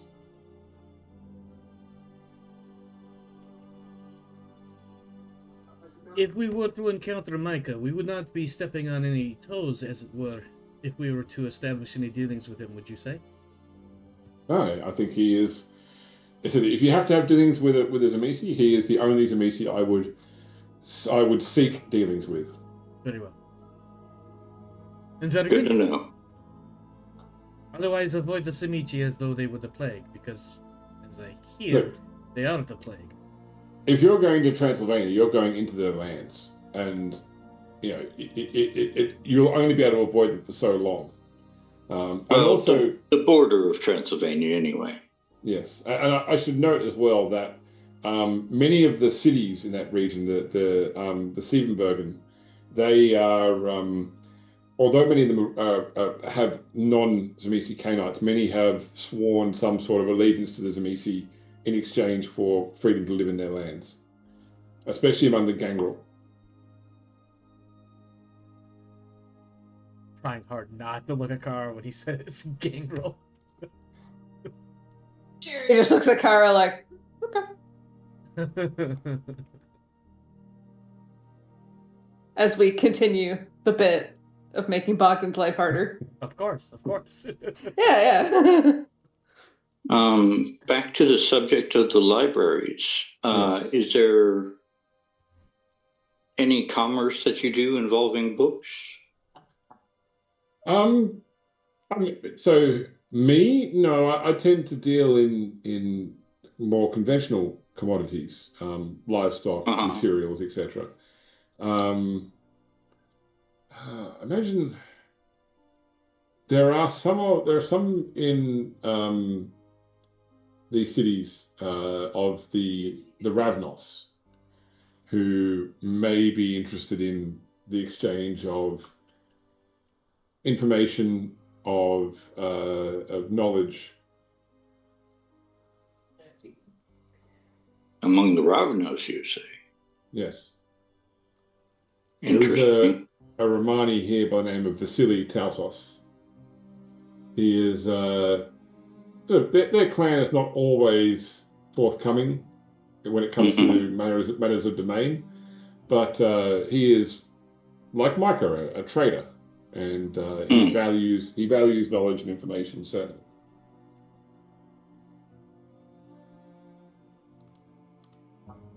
I will keep that name in mind. While we are speaking of other Canaanites, I did hear as well that you had an encounter with resident Malkavian Octavio. Yes, the red-haired fireman with a mob. Yes, we encountered him. That's certainly a way to phrase it. I do apologize. I countenance his presence in the cities, but he sometimes creates some amount of stress. That is a way to phrase it, yes, my friends. It was an interesting encounter, but one that we eventually resolved by simply moving away. That's the middle school approach to bullying. Have you tried just walking away? I mean, the only other one is to hit him in the face, so... The seer's temperament was confusing, but also not my land, so violence did not seem like the polite answer. I thank you for not turning to violence. It would have gone very poorly for you. I think Bogdan just kind of stands there and goes, well, we were outnumbered like 50 to 1, so it was not going to be pleasant, but... No, I just mean Octavio. Yeah. Bogdan, I think actually just for it to be funny, Bogdan's not even going to pick up on that part. He's just going to be like, we were grossly outnumbered, it was not going to look good, and also it would have been horrifying to destroy your cattle. No, Kara did. She just nods. She understands. Well, it sounds like I don't want to keep you. I mean, of course you're welcome to stay as long as you wish, but I think that you have been polite enough to present yourselves. We have had a conversation. We have exchanged details. Please, I would encourage you to correspond as you go through the building of your fortification, and we can hopefully find business dealings in the future. Out of character. What was his name again? This guy, Vencel Ricard. I'll put it into the chat.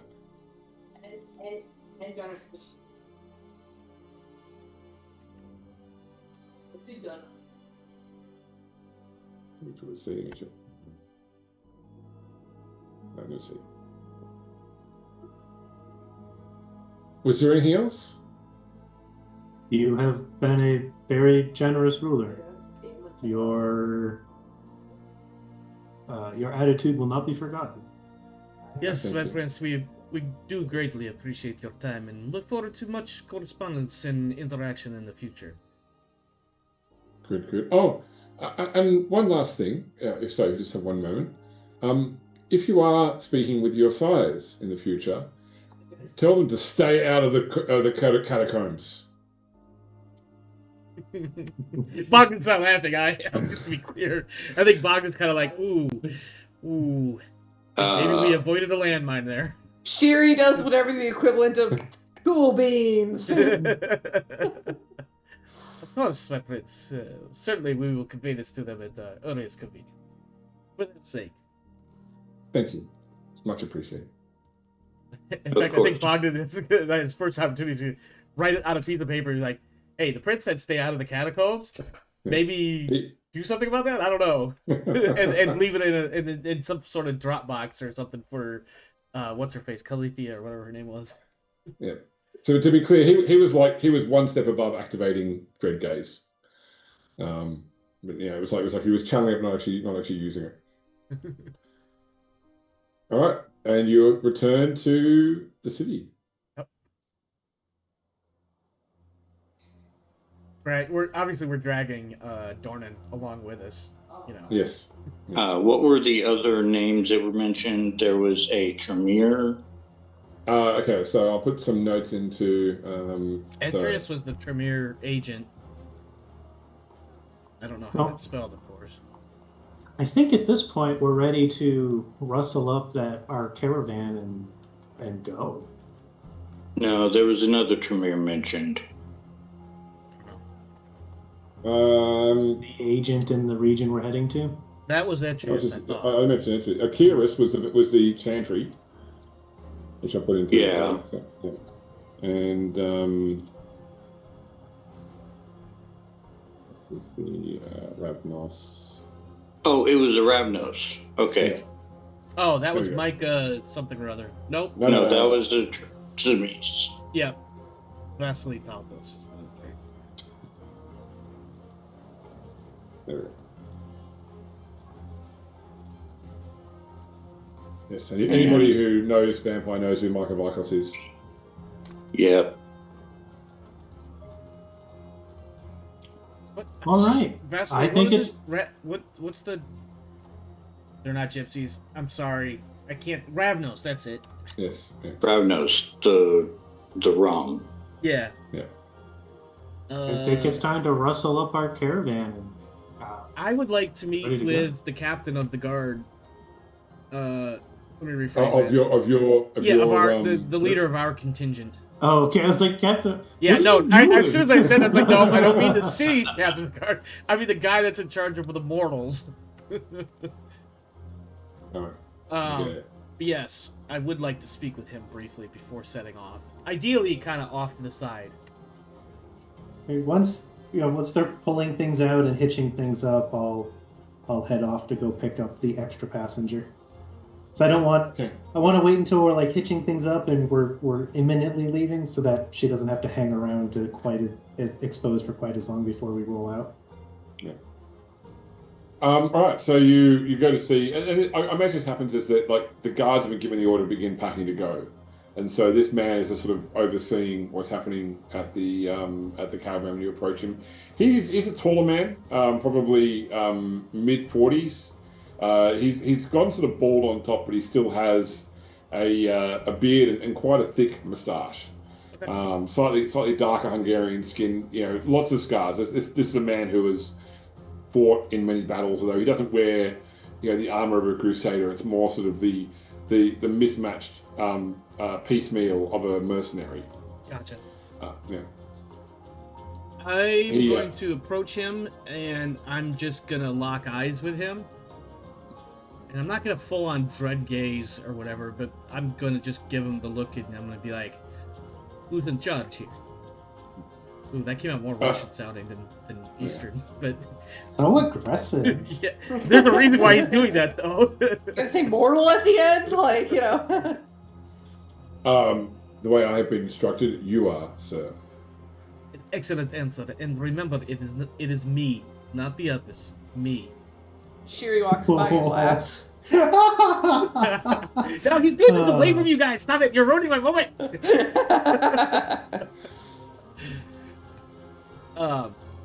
And what is your name, sir? I am Barkos Akos. Barkos. Yes, I'll put my name in chat for you. Good man, good man. Very well. If you have any issues, any problems, any concerns, please bring them immediately to my attention. I am trusting you with making sure our travels are dull and boring. We have about 6 hours travel left, or 6 hours of nighttime travel before the dawn.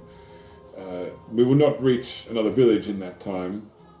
We travel through the day or to find shelter in the woods during the day. Okay, so out of character, Bogdan is going to say in the woods, unless somebody has I don't know if we as a group came to that decision or not, out of character. Well, apparently you're in charge, so you don't need to ask the group. That's fine. That's fine. Yeah, no, in that case, yeah. Yes, if there is no town for us to stop at, we will have to go into the woods, and you will have to maintain a guard around us, of course.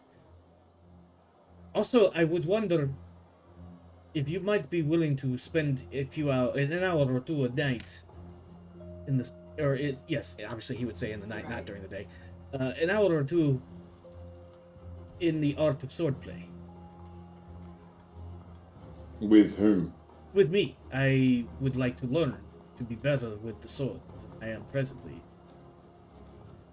Ah, yes. I am not a teacher, but Hataki, one of my men, he is skilled with the sword and a good educator. He will guide you as you require. Yes. Put me on the spot because I wanted him specifically to do it. Okay. That will be sufficient. Thank you. Any other issues before we set out? Are there any other issues? We are at your service, my lord. Very well. As soon as your men are ready, I think we are ready to go. And at this point, I'll kind of look back to the others and just kind of look like, are we good? Did everybody bring all their stuff? Anybody forget their toothbrush? Have I come back yet, or do you look around and I'm still missing? Are you still missing? I'm leaving that up to the DM because I left to go get my other person. Before anything further is said, I would like to know if I noticed him leaving, her leaving. So I must have missed. So I must have missed the point where you left. Sorry, before as well. I must have missed as well. So. Yeah. I'm not hiding it. I'm just Yeah. I have to go pick something up when I leave. Okay. All right. Then I'd say, yeah, I think she announced that she had to go do something, and so yeah, she is. Then I would ask if you would like an escort.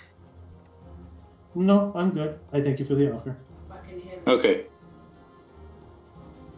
And then I will go and look for, well, the captain of the guard. The one that we're just talking to? As in, Yeah. as in the captain for your group, yes. Okay. I swear to God, if you go in there and hit him with that same bullshit I just hit him with. Sherry's just walking around the camp laughing at you guys. What was his name again? Or did you put it in? Oh, you did put it in the chat. Never mind. Yes. Pacos. Yes. He, once as you walk up, my lord. What is our status, sir? We will be ready to leave within the hour. We have provisions to cover us for 7 days without stopping, but we will stop along the way and restock provisions as required. We have 10 men. They will, at this point in time, I've been instructed to stop during the day. It will prolong our journey somewhat, but it provides a greater degree of protection against roadmen. And we'll rest our men and horses during the day as well, but obviously a guard will be maintained through the daylight hours. Okay, keep the rest short though. And have you been given any directions as to our feeding? No, I would assume that you would let us know the first time we stop what requirements are. We're not bringing any, we don't have any other passengers though, other than the mortal girl that's being brought along. Oh? Yes, apparently you're bringing along a human woman. I was not aware of that, but okay. Yeah, Kara never told any of us about that, didn't she? Or did No, she? I know. Oh, Sherry knows? Shiri knows. Shiri's probably the one that told the caravan, like, hey, we got an extra. All right. Well, do you mind if I top up real quick? From one of us? Of course. Yes, he summons over one of his men. You, come over here and get bit. You, I like you least. Yeah, we're just gonna keep this delegation train going. I got shit to do. And Take what you need. do you desire to become one with, or I would say it, do you desire to step under the blood? You're asking Barkos that, or the person that you're drinking from? Bakos. Okay. There is certainly an advantage to your men having strength from blood, those of us guarding you. However, we have been hired by your sires.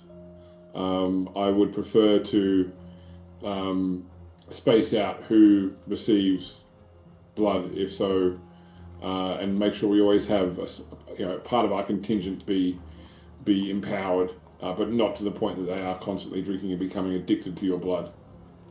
Oh, of course not. It'd be approximately once a moon. You see me? Then I'll have 5 of my men selected, 1 for each of you. Very well. I would request that you be under me. You son of a bitch. Give me a charisma expression roll. Charisma, not manipulation. I mean, that's fine. I accept manipulation as well. That's fine. Yeah, manipulation expression. Okay. Difficulty 7. I will use a willpower. Okay. Can you see me? Can you see me? Okay. Yeah. No. He. That makes sense. And I will go ahead and Okay.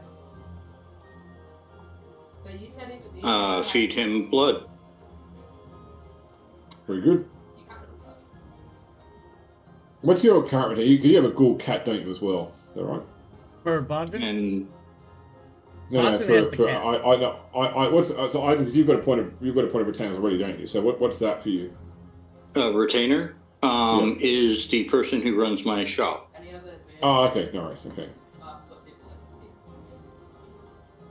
in. The 3 people in my herd are also employees of my shop. Yeah. And what else do I have over here? Are you going to look to move them into the area that you're going? Yes. Okay. They will hire people to continue running the shop where it is, and then move everything to the new location. Yeah. And start up a shop there. It's called franchising. Yes. He just hasn't. We just haven't invented the term yet, but that's the idea. That was one other thing, and we don't necessarily have to spend any screen time or whatever necessarily, but Bogdan is also going to be sending some notes to, letters or what have you, to his own people, his own shops and whatnot, that, giving him a heads up that he's not going to be around for a while and expect to relocate in the near future. What? I will be moving my shops and then franchising out I don't from there. I don't remember if I told you or not, but I will be writing a letter to my retainer to explain to him what to do and where to go. Okay. Aside from that, yeah, I think that's it. The herd, the retainer.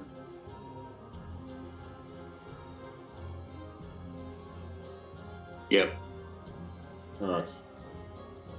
So Shiri would also like to talk to the guard captain. Okay, Oh no. my God. Bogdan is just getting trumped left and right here. You assholes. So If you approach- when Kara comes back, she plans to also. Damn it. We gotta keep this train rolling. We just need to get Dornan in on it. That's right. Yeah. Joe was going to come back. But you know what? The funny part is, if this is if this was the TV show, the screen would cut to Dornan, who's probably laying down next to his kid, and both of them are just knocked out.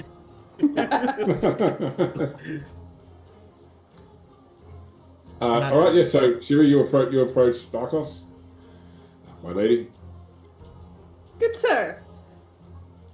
I know that my travel companions can be difficult and maybe a little touch needy. If you have any problems with them, I will take it up and solve it for you. Yeah, we are paid very well to ignore problems. That does not mean But- you need to unnecessarily suffer them. Yeah.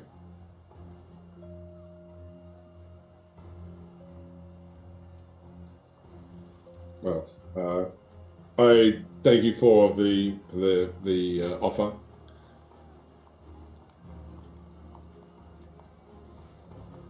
Was there something else? Nope, that's it. Oh, And Sherry will do like a little respectful curtsy and yeah. Hey guys, welcome. In this video, At some point, I guess I come back with Miss Bazarab. Yep. Oh, that's where you went to just go get Transylvania, was it? Yep. Okay, no You're worries. like, it is time. Let us go. It is time for me to smuggle you out of the city. If anyone, I don't know if anyone noticed, but I updated her artwork on the Obsidian Portal page so that she's actually dressed not in rags now as well. But I haven't changed it on this thing yet. But all right. Yeah, Sounds like I'm just gonna walk up to the rest of my party, and I just point at her. She is my guest, which means she's under my protection. And I just mean mug everybody else in the group. And then Bogdan just looks at her, looks at you, looks at her, looks at you. So be it. And then just walks back off to like go check his, check straps on his saddle or some shit. Alright, look. And then we don't have to make a scene of it, but Kara wants to just go and just make introductions with all 10 of the guards. Just like, Oh wow, show us up. Wow, you're also kind of and unlike other people, she has no power grab or weird agenda. She's just being friendly and introducing herself and, making introductions to the people that she's going to be relying on to not have everyone get murked in the daytime. She's just being friendly. Kara being friendly? What? No, stop it. it's just she's friendly to everyone but Bogdan. I've noticed everyone's friendly to everyone but Bogdan. And I don't have any questions at all. I just assume that the merchants have answered any question I could have, and I just load up and get ready to go. I trust Cheery. Yeah. Let's transition to the road.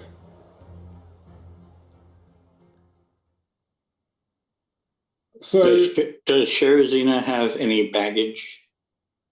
I know because she was brought here as a slave. Okay. I wasn't sure if after that she might have acquired anything. No, I think that so Kara gave enough money to go and like buy like not slave clothing.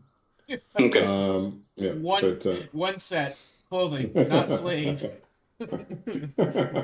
Way to make it sound like issue. Right? Is that in the black lettering on the sealed plastic bag? Yeah, clothing, non-slave. That's it. Or better yet, clothing, citizen. So medium long. An old boss of mine used to be a colonel in the logistics corps of the Australian Army, and whenever he wanted me in his office, he'd send me an email with a requisition request for Leighton, James 1 unit. All right, so it's going to be the best part of a month to get from Budapest to where you're going. He's gonna stop and grab my cat, by the way. Okay, I mean, let's work out some logistics. So some people are moving their herds / retainers / resources. You're planning to live on the eastern border of Hungary for at least a period of time. So once the caravan actually gets going, does the group agree upon a travel, like what's happening during the day? Because they, generally speaking, I imagine you want to be moving at night when you're all awake and aware. During the day, they can try and find towns to stop in, but once again, you probably don't want to be going into the inn for the duration of the day. You're probably still staying in the caravans. It's just they'll be like in stable buildings or whatever the case may be with the guards watching. Or alternatively, you can just push on through the day. There will be mandatory rest periods for the horses to recover, but which is why I said to keep it short. Yeah.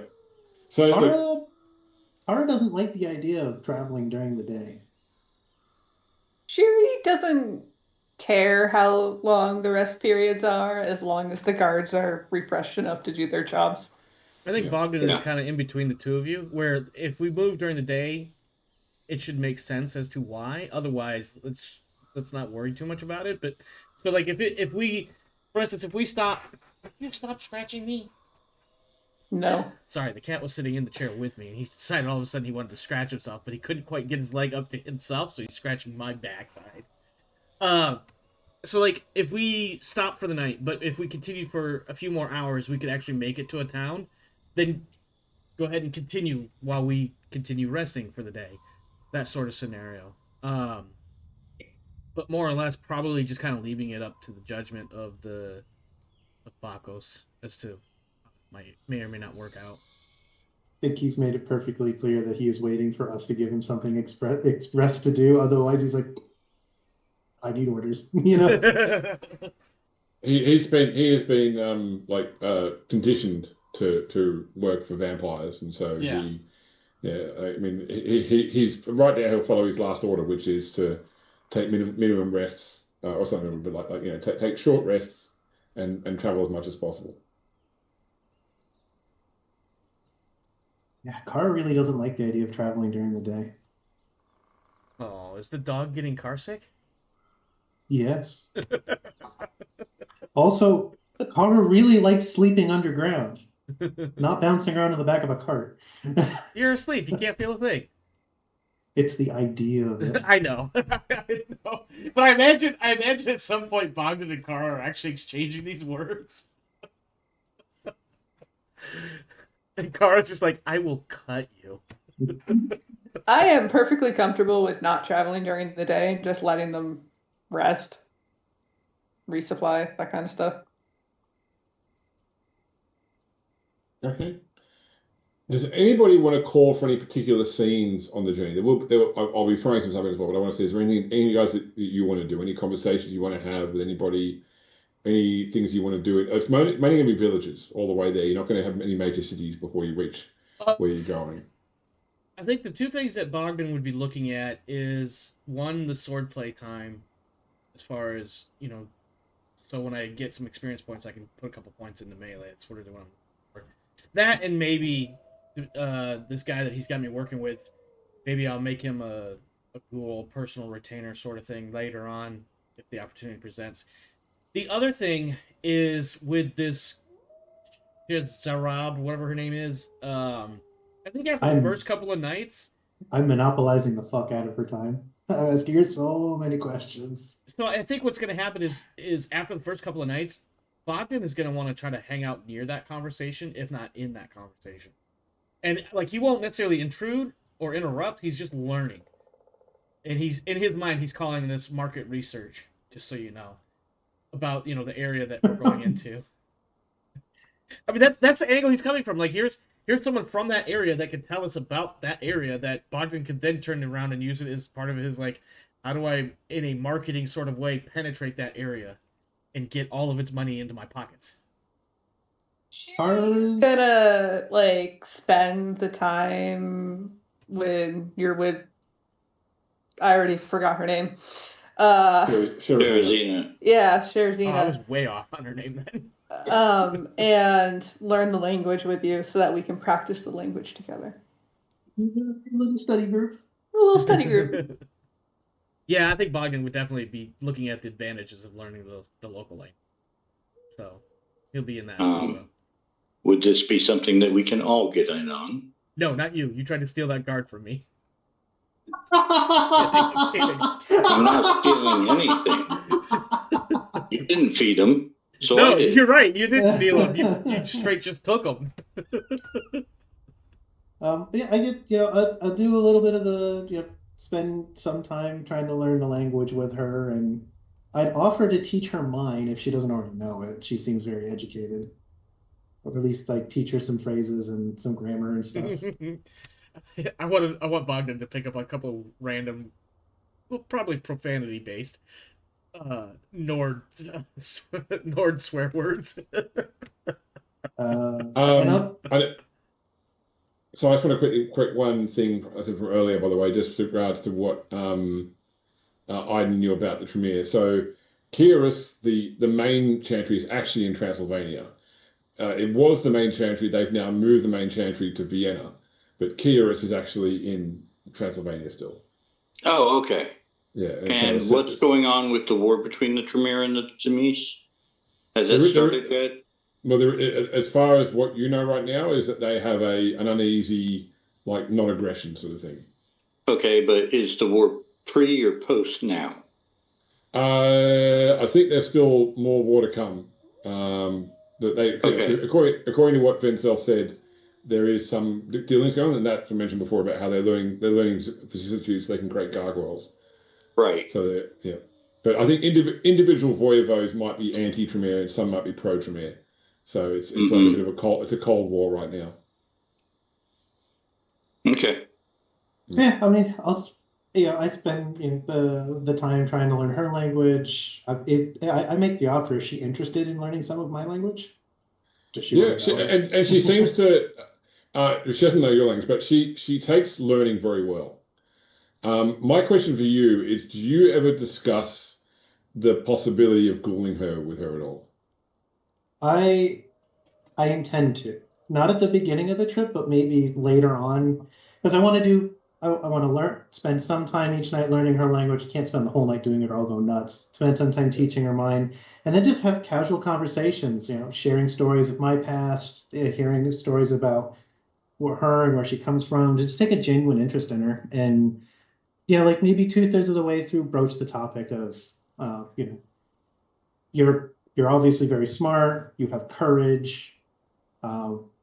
Would you like to be ghouled? Would you like to be my ghoul? Roll me perception empathy, please. Okay. Oh no, where did that thing go? Here we go. Things I'm probably bad at. Perception empathy? Yeah. I'm not super bad at this.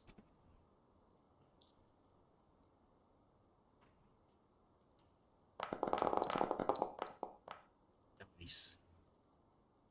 Okay. Oh, except for It's been a willpower as well. Still two. Okay, so yeah. So one thing you do note, because like Aiden's already spoken about potentially ghouling some of the soldiers. When you see Sherazina seeing that happening, it obviously makes her uncomfortable. So I'm saying this to you before you ask her, is that she looks uncomfortable when she sees other ghouls being fed. Okay. Now you have learned that she comes from a family which have been raised to be ghouls. Yeah. I think then I think I still plan to ask her about the topic, but I'll probably try to do it somewhere in private and have the opening be less of an offer and more of a, Yeah, so what do you think about ghouls? I've noticed What do you that I've noticed that Aiden's sharing of his blood seems to make you uncomfortable. Okay, we're not going to do that scene yet because that's going to happen towards the end of the journey, and other stuff will happen before then. Okay. But I'll make a note that that's definitely one you want to cover off. I would like to bond with Kara and teach her one of my disciplines. Ooh. Okay, which one? Potence. Potence. Okay. Don't you have Yes. potence? I do have No. potence. No, I thought Yeah, Kara. but Kara doesn't. No. Animalism, fortitude, protean. That's it. Yeah, That's the Kara doesn't have potence. Kara has cocaine bear. That's fair. That's fair. Yeah, she's not naturally strong. She's just unnaturally strong. How do you broach the topic of sharing? Um, How are you doing this? I think I'll start with my admiration of your dirt naps and how like secure that is compared to bumbling around in a cart all day. And like in exchange, if you taught me how to earth meld, I would teach you my clan strength to turn you into a super cocaine bear. Super cooking, ape and everything. A We're gonna go cocaine one bear. step beyond. Must keep going. Yeah, it has made traveling a lot easier, and it feels a lot safer to be underground than it does to be exposed in a box, in a chair, on a bed, in a cart. I've gotten so used to it. it feels very exposed to not be underground. I can't show you how to do that right away, but I can show you the foundations to get you started. Okay. And in time we can work together, and I can help you get to it. I would greatly enjoy that. Yeah, I will share access to Protean. I will go ahead and spend 10 XP to get that dot in Potence. Okay. I haven't spent any of my XP.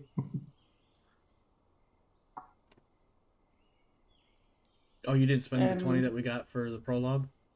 Nope. I put Protean on my sheet, but I didn't put any dots in it yet. Okay, nice. That's fine. Here's my. I'm just trying to load up my Dark Ages book, but it's not in my recently opened books on. I just know when I go to search my my downloads directory for it, it's going to crash my computer. So, Oh dear. It's yeah. Searches can be fun. What are you looking at? Because I have mine open right now. I don't want to say because it'll give it away. Ah, That's right. well, I tried to help. You tried. But I think picking up the new discipline is 10 XP, so that should cost Yes, it is. Yeah.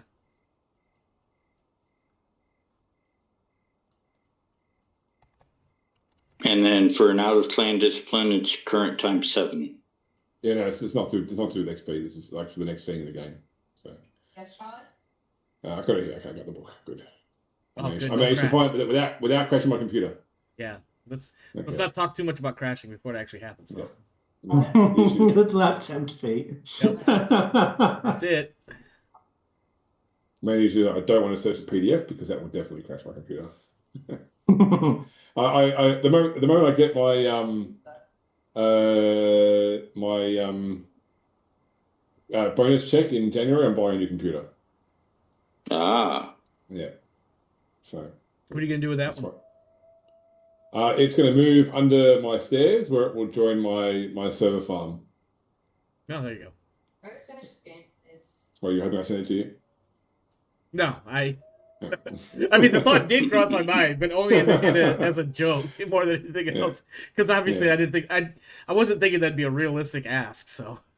Yeah, I'll probably give this one to my kids and move their gaming computer into. That's usually the life cycle of a computer. Yeah. The chain of hand-me-down custody. Yep. Yeah, dad to mom to older siblings to younger siblings. Yep. To eventually becoming dust collector, or in James's case, a server farm to mine more Bitcoin.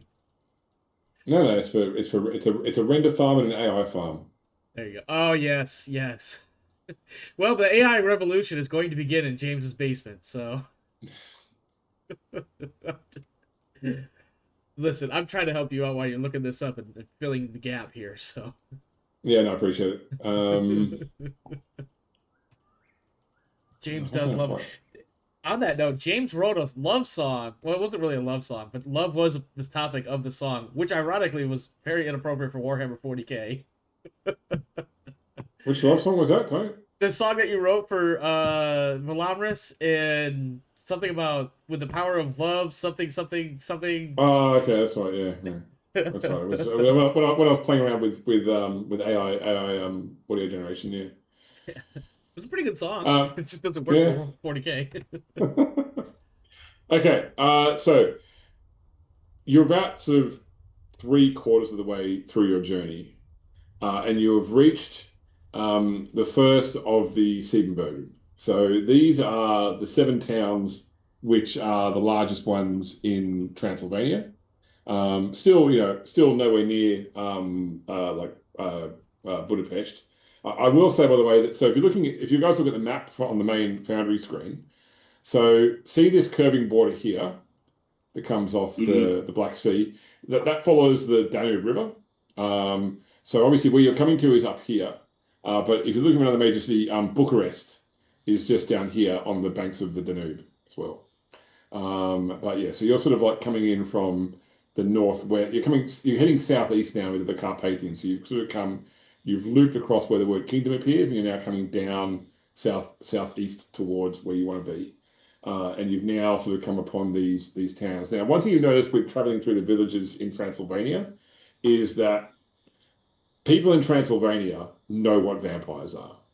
You know, you've heard stories about, you know, the masters that come at night.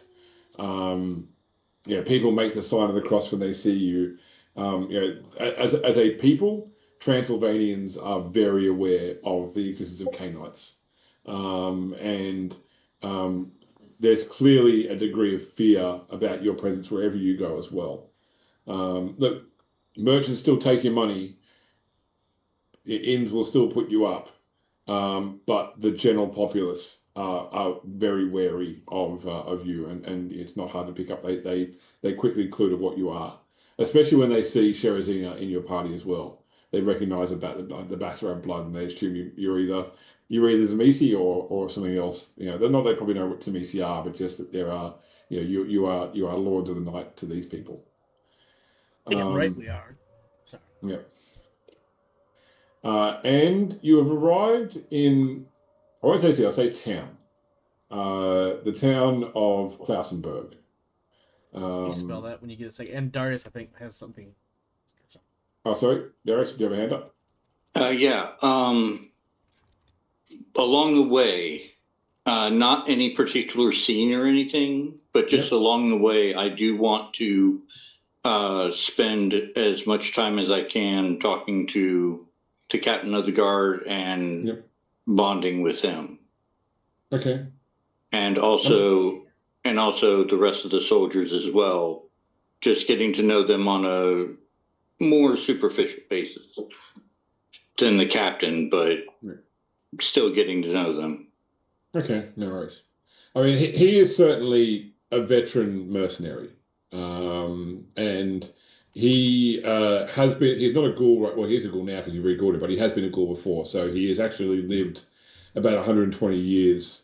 You know, so he's gotten to experience, you know, prolonged life thanks to vampiric blood. But he has gotten older as well in between, you know, having masters. He knows enough to try and avoid getting bound. You know, so he will plan to probably, you know, drink or take blood from the same person twice, but would require some strong persuasion to bind himself, to blood bond himself into the care of a master.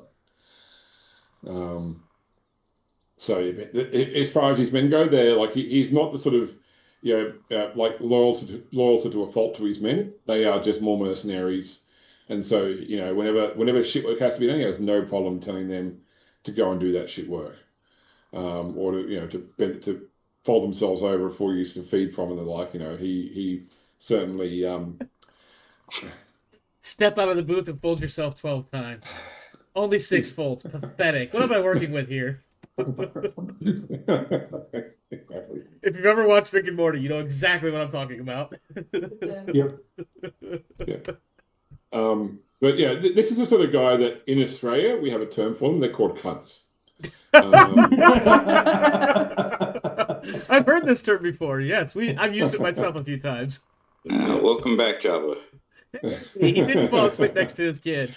Yeah, you got back just in time. So, yep. So He you're in came the middle of back on the combat. word cunt. And, Ugh. all right, so yeah, you've arrived in Klausenberg. It is, when I say town, it is 3 or 4 dirt roads, converging with a bunch of wooden houses. But there is thankfully like a roadhouse, like an inn there, and it is getting towards, like, you're talking, say 5 in the morning. So, you know, like the sun is just starting to sort of threaten to crest the mountains to the east.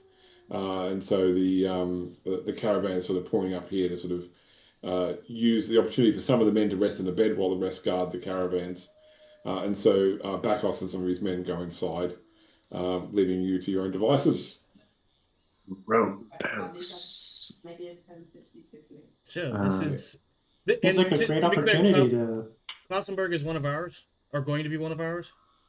It is part of the Siebenbergen. So you were told that not all the Siebenbergen had Cainite rulers. You don't know whether Klausenberg was one of them or not. It seems like a great opportunity to have a private conversation with Shirazina.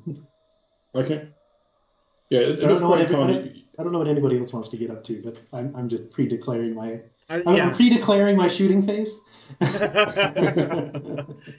I think if anything, Bogdan is just going to spend the next hour, the last little bit of time he has before the sun comes up, doing some sword training with one of the guards, and I don't have anything in particular. You're about 7 days away from your destination at this point in time. By the way. Oh, Bogdan said he was doing sword training. Yes, with one of the guards. Oh, Dornan would join in with this. We've been doing it every night. Oh, Couple yeah, hours a no. night. You just what want the Bogdan is opportunity to bop him on the head with a stick. Yeah, Bogdan has been wanting to learn swordplay, but he didn't want to bother Dornan with it because, reasons. And he wanted a guard. Ideally, he was going to ghoul possibly one of the guards, but other people decided to step. Listen, tomorrow when the video goes live on YouTube, watch it. You'll have a kick of all the stuff you missed. Okay, well, good. No, I think Dornan's just been like quietly watching for. I imagine we're on the road right now, right? We're stopping. Yeah. It's like 4 or 5 in the morning, not long before sunrise. Yeah, I'd imagine he's been watching for most of your training sessions quietly. So now he's finally catch coming up in. on this, Jabba. So the captain of the guard that is with your caravan, a guy named Bakos Akos, is a very gruff military veteran, a mercenary veteran, I should say, who's previously in guilds, so has like over 100 years of actual life under his belt too. Treats his own men like shit, but has been very efficient getting stuff sorted out. When Bogdan asked him to train him, he's like, "No, I'll have one of my men train you." He basically said, I'm a good soldier. I'm not a good trainer. I'll have this guy who will train you instead." And you as a soldier can tell that he's picked the guy who is closest to Bogdan's stature, because like Bakos is like a strength 4 brute that wields like a Zweihander, whereas the guy that he's got to train Bogdan is like much more of Bogdan's size, and so therefore he can teach Bogdan skills that. So probably Bakos and you are more of a similar fighting style, but he's picked somebody that Bogdan should better learn from. Not that vampires can't get stronger, and he probably would know that the fact that Bogdan is not bulky does not mean he's not strong, but he's just chosen to match someone to Bogdan's style, or Bogdan's stature. Okay. All right. Yeah, I think it would either be Dornan is going to like give Bogdan a chance to try like a different opponent, right? Sure. Like if you get like used to fighting the same person over and over again, right? You know what I mean? Fighting somebody else throws your style off, and then I would love to roll just one time each, just to see how that fight goes, and see if Bogdan's like, listen, I'm only gonna roll like 3 or 4 dice at best, so I'm sure you got like 15 or some shit. All right. Well, let's just each of you just roll one roll of I'm going to roll a stamina and melee, because it's one roll for the whole fight, so it's more about your ability to sort of withstand with the whole fight. Okay. Regular difficulty. Yep, difficulty 6. It's an opposed roll. Oh wow, Bogdan's actually gotten better. I pulled off 2 successes there. I'm fucked. Never mind. Hey, whoa! Let's not. Listen, Jesus Christ, 7 dice and 6 successes. My God, man. You were just. I want to imagine that a lot of this, you're just like, yep, that's a block, that's a parry, that's another block. Oh, look, a riposte. Oh, and he's down. That was easy. Does Bogdan? Does Dornan make an ass of Bogdan doing this, or is he just is it actually like friendly swordplay, or is he showing up a bit? No, he's being friendly. I think towards the end it would be like a little bit of like a shit talking bonk on the head or something like that. You know what I mean? To like finish it off as like also like kind of joking around. But he's being serious because he wants Bogdan to improve. I mean, the good news is we've now got the first scene of the eventual montage. Yeah. The bromance begins. Master Shifu Poe the panda Yeah, training there you go. session. I hide your dumplings, and you have to get the dumplings from under the bowls. All right, Kara, you take Sherazina aside. I was hoping to ask you a question that might be a little personal. You shouldn't need to ask. I mean, you shouldn't need to ask a personal question. We've both put ourselves on the line over the past several weeks.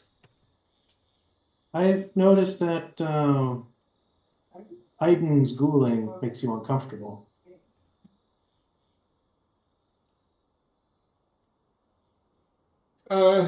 Ghouls don't make me uncomfortable.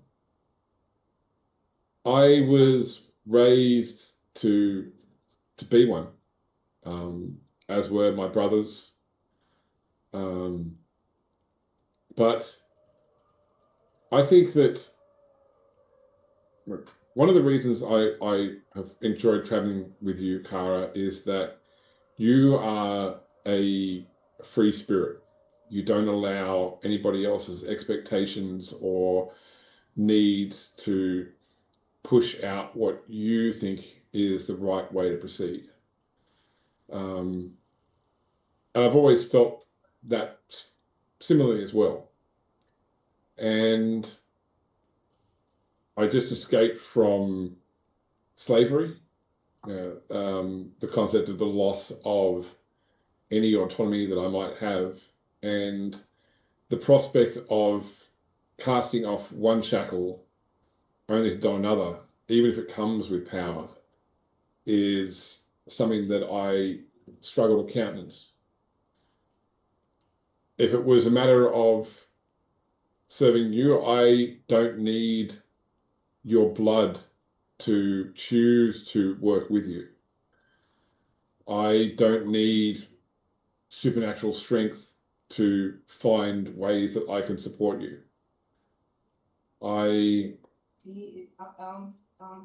don't know how else to put it. I understand what it means to be a ghoul because it's something that I've been taught since I could read. But it is still just another form of bondage. I understand.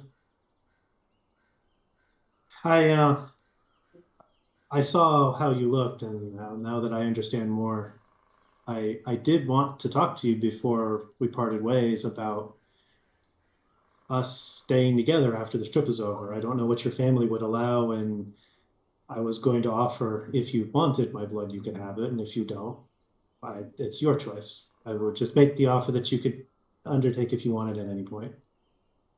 Look, I What? returning to my family is not necessarily the best thing for me either, because I will only end up in the exact same circumstance, probably with a master I have no choice over. Frankly, the offer of staying with you is preferable to going back to them. It might become difficult if we're living literally in their lands,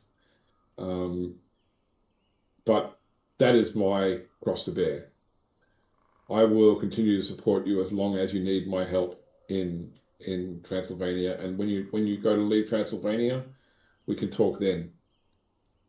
I only have but 60, 70 maybe years to give you. I'm already 20, so most of that's already gone, but that's fine by me. And you know where this fort is supposed to be. Is it? I assume it's not on the lands that your family's in. I mean, it's in the Carpathians, which my family is one of the families. Like, it's not literally on. They don't own the property. It's not on within their borders, but it is.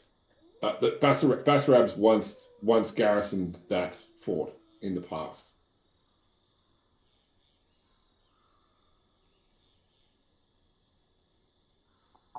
Well, I would certainly like to spend more time with you. And if you don't want to partake, if you think that adds nothing, then okay, we will make the most of the time we have.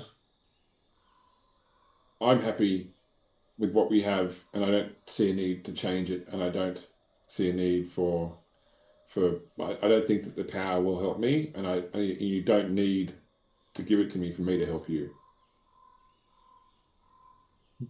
I look forward to continuing to learning much from you, and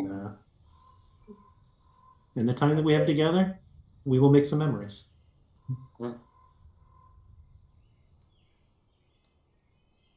About this time, Bakos emerges from the roadhouse and returns to the inn. There is a problem. He's probably saying this to Iden, since Iden has Usurped my command. Oh my god. Is that what happened? What's Kind going of. on? More or less, yeah. We are being told that there is no room in the inn, no stables for our horses. Their common room is not full of people. We are simply being denied accommodation in this town. Burn it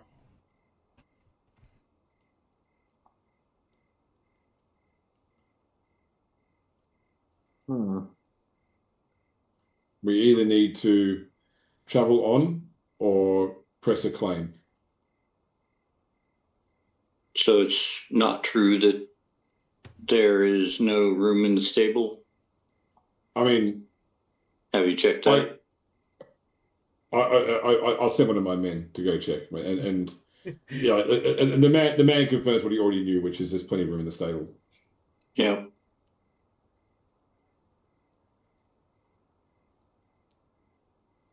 Bogdan approaches. Yep. Bring it up with the group. Yep. Bogdan comes up. Is there a problem? I thought I heard something about plenty of room, but no one taking a side on. I wasn't really listening. Dornan puts the tip of the wooden sword into the ground and rests on it. There is like a stone keep or manor house which overlooks Klausenberg, but it looks abandoned. It looks like it's dilapidated and half collapsed. So it does, but it does not at first glance Do we look want like to? it's. All right, go ahead. Do we want to ignore this snub, or do we want to take other measures? I'm partially inclined to taking other measures, but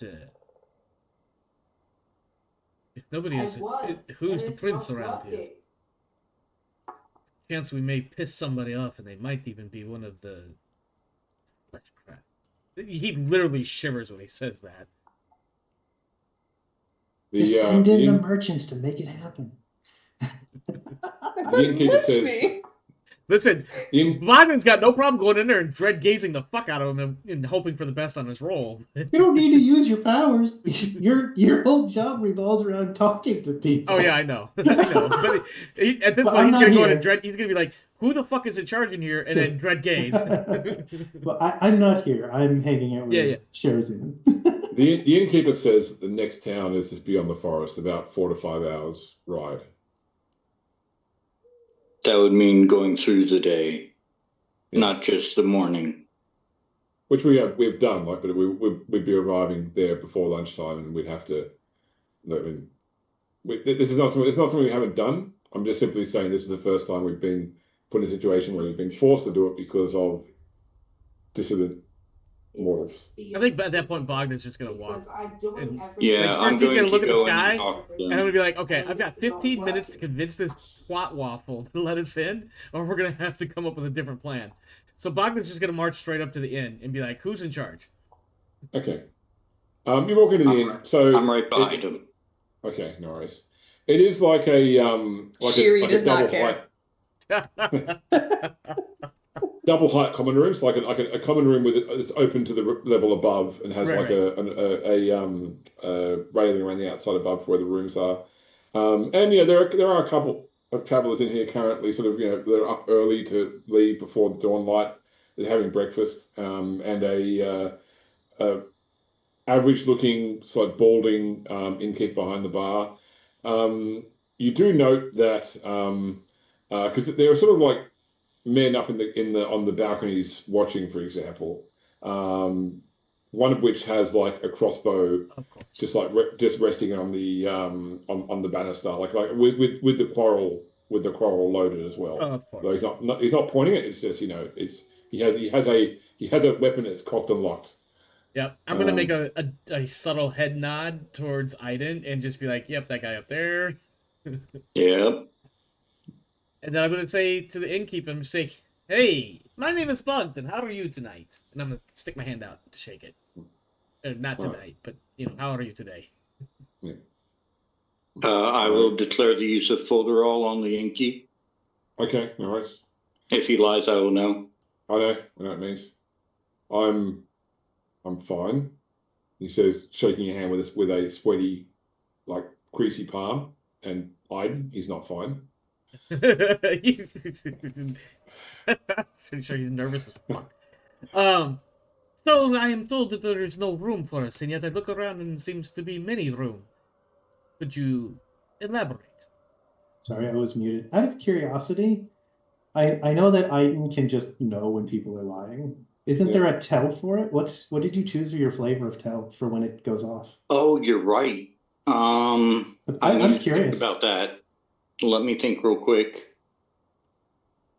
Is it something that only he sees, or something that everybody sees? Everybody. It's like a physical manifestation of a lie happening around him. Yeah. Okay. Yeah. Which I think is really cool. So I'm The curious. more they lie, the more my eyes get bloodshot. And if it goes on too long, I will start crying blood. Okay. Wild. That is wild. Fortunately, you're not in his direct line of sight, so all he sees is what appears to be a nervous innkeep who's sweating profusely for some reason. There is a group coming through today we know of. We have to keep the rooms clear. I'll tell you what, I'll tell you if he's not lying. Otherwise, assume he's lying. Okay. It's that deep, okay. Is that so? One of those situations. Yeah. And what sort of group is this, if I might be so bold to ask? Merchants. Merchants. Oh, those are some of my favorite people. I do have a... Oh my god, I'm getting that meme from Spider-Man. I was a merchant myself. Yep. Oh, yeah, he drops that line. I said, where are they coming from? Do you know where they're going? What they're trading, perhaps? No. No. I don't know. I didn't ask. That's fair. They said, we need the rooms, and perhaps they can move on to the next town. I'm sorry, I have a reputation to maintain here at the Inn of the Sign. Question for you. Who's the lord of this area? You asking him that? Question, how many lies before he starts crying blood? This dude is just throwing him down. Right? We don't have a mayor. That's That's of a not lie. what I asked. Okay. They don't have a mayor, but what he's not doing is not answering your question. Who rules over this area? We are independent. Independent. It's an independent village. Has no ruler, which is a lie.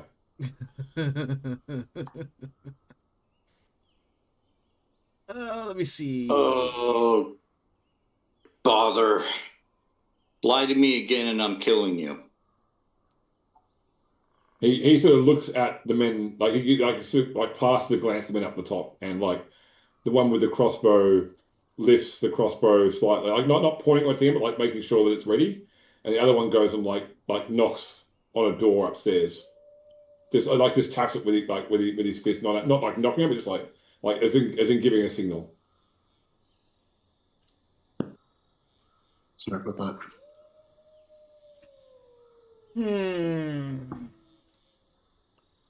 Can't help you, travelers. The Inn of the Sign is not open to you. Is that a lie? I mean, that's the truth. It's like it's probably specifically the truth. Like, as in, It's not open to you.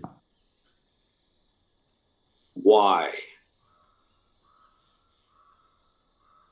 I'm gonna dread gaze him when he says Okay. why. And my intent is for him to tell the truth. I mean, that's not what Dreadgaze does. No, I know, but I want to scare I want to intimidate him into. He's trying to scare the truth out of him. Yeah. All right, so it's going to be charisma and intimidation, and Yep. it's based on willpower, I believe. No, it says charisma, intimidation, and as far as the difficulty. Yeah. Difficulty is equal to the victim's wits plus Wits courage. plus courage. Okay, so in this case, I would say that would be difficulty 6.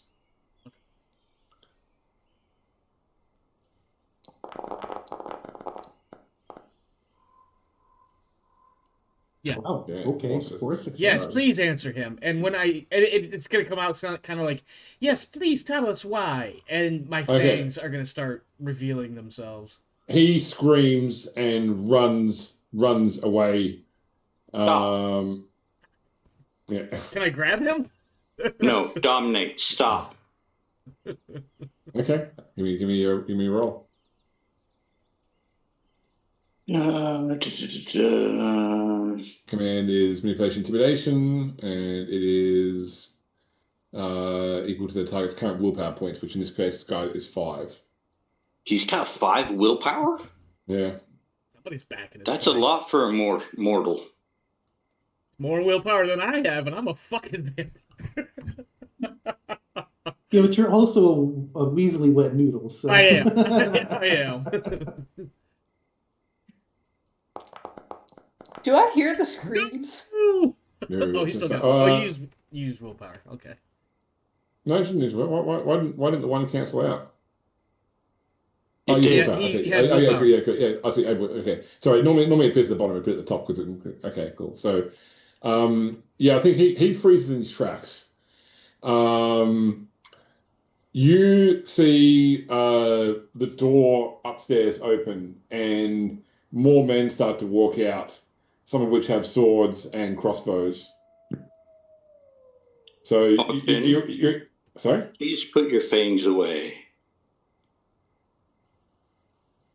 Do I hear the screaming? Yeah. Those of you outside certainly hear the blood curdling scream of terror. I'm gonna walk inside. Yeah. Shiri's had enough. I'm gonna put the fangs away for the moment. Or maybe as Shiri walks in, they're starting to recede. Yeah, I look around at this nonsense and go, "What have you two idiots done?" Right? Hold on, hold on. Let me get the accent. What? Why would you blame me? And I look and I point at the handful of men coming out of that room, and then I point from them to the one with the crossbow. And I'm If they intended to kill you before you walked in here, yes, the guard would have said something. Oh, he didn't. They would, which means they did not.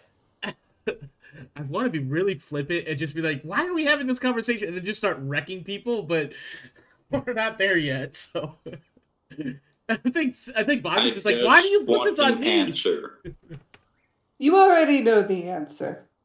No, actually, I need his answer. He's not letting us. He's stonewalling us. Which I'm not sure if that's a term yet, but it's It a wall is of not. stone. It is not a difficult answer to come by. Come, you must learn moderation in things, and you must learn to ignore mild snubs. You're probably Let right. us I'm just go. tired. I want to sleep in a bed instead of that thing out there on wheels. Oh, it will not kill you. I look at Again. the man and I look at the crossbow. Are you sure? Yes, I'm sure sleeping in a cart will not kill you. Do we get an answer from this guy? Give me a perception and empathy roll. From both of us, From or you, just you're asking, or you can both roll if you want to. empathy, Okay. perception? Yeah, you can take. So it's going to be difficult because you've both got active auspex. So I'll say it's difficulty 4 then. And does attentive apply? I don't think so. No. No? Overread. Okay. Whatever it is, I definitely notice it. I notice it before it notices it's been noticed. Jeez. Yeah. So I will say to 99911. so to both of you, he's clearly more afraid of whoever has told him not to let you stay than he is of you guys.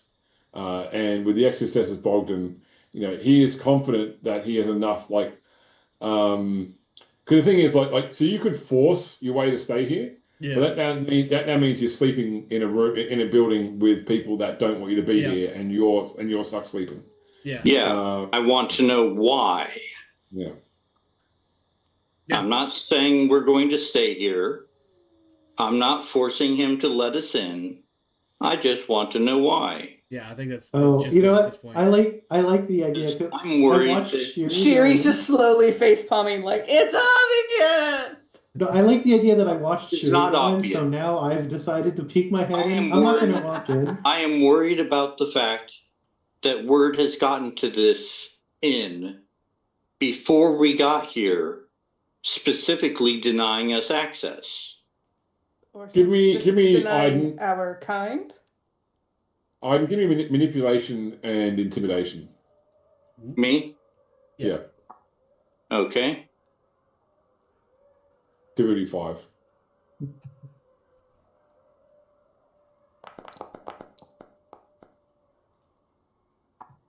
Oh, He certainly, once again, it's down to the fact that simply, as far as he's concerned, telling you the truth is more dangerous to him than him just trying to, especially because now Shiri's walked in and started talking about the possibility of you guys just leaving. He feels like he's probably on a I can get out of this type streak. Sherry's gonna cross her arms, and even though you can't see her face, she's making the most exasperated mom face in the world. Not the mom And it's face. like, do you want to invite trouble we do not need? Let us go. Out with you two. I'm gonna look Leave this the poor guy. man alone. I'm gonna look at this innkeeper and I'm gonna think, what is your name? I'm gonna grab Bogdan by the ear. No. Yes. No. Get off me, vile woman. No, I have He's gonna eat potence. her right off You're the coming with me. Marta, he says. What is it? Marta. Martha. Like mate, M-A-T-E, but with an accent on both the A and the E. Gotcha. Martha, I will remember this. We will have a chance to reconcile one day, and I will leave. Oh my god. I feel like Bogdan is trying so hard to make sure somebody tries to kill us in this daylight. Right? He's doing everything he can to make sure these guys go try to find us on the road and kill us. I push Bogdan out the door, and then I go back and grab Aiden by the ear. no, you Enough don't. with you two. No, you don't. I You don't do. touch me.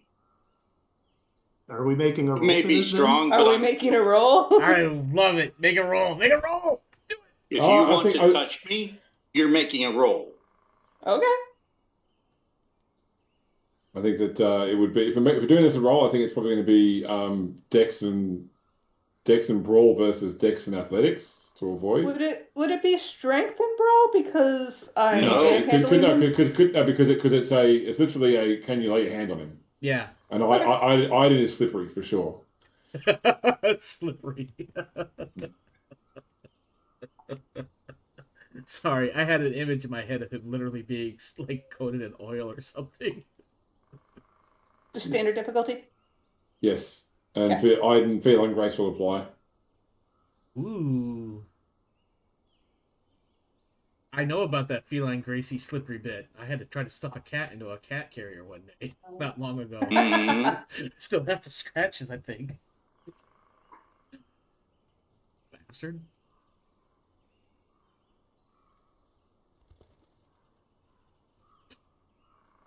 So are you going to make the attempt or not? Jeez. Did you I'm roll?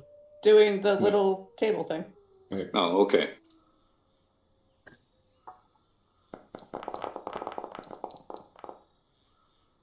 Okay, so it's about willpower even. Not melee, but it should be brawl. Melee because you have a weapon. Yeah. Yeah, and in fact, I don't think you can get 4 successes with your Dex and brawl. So, yeah, I think that Aiden is certainly able to avoid being grabbed by Sherry.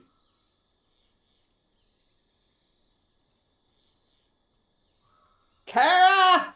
The men are being idiots! I'll pull- Cocaine bear, activate! No. Don't Here's what Kara's touch gonna do. me. Kara's gonna poke her head in the front door. Look, try to survey quickly and see who she thinks it looks like they're probably in charge or who everyone's been talking to, and just say, "I saw the state of the manor. I take it you are lord of this house." There is no lord. This is my inn. I apologize. I'm German. I take it we're still not welcome. Yeah, No, even we are more, not. possibly more so now than before.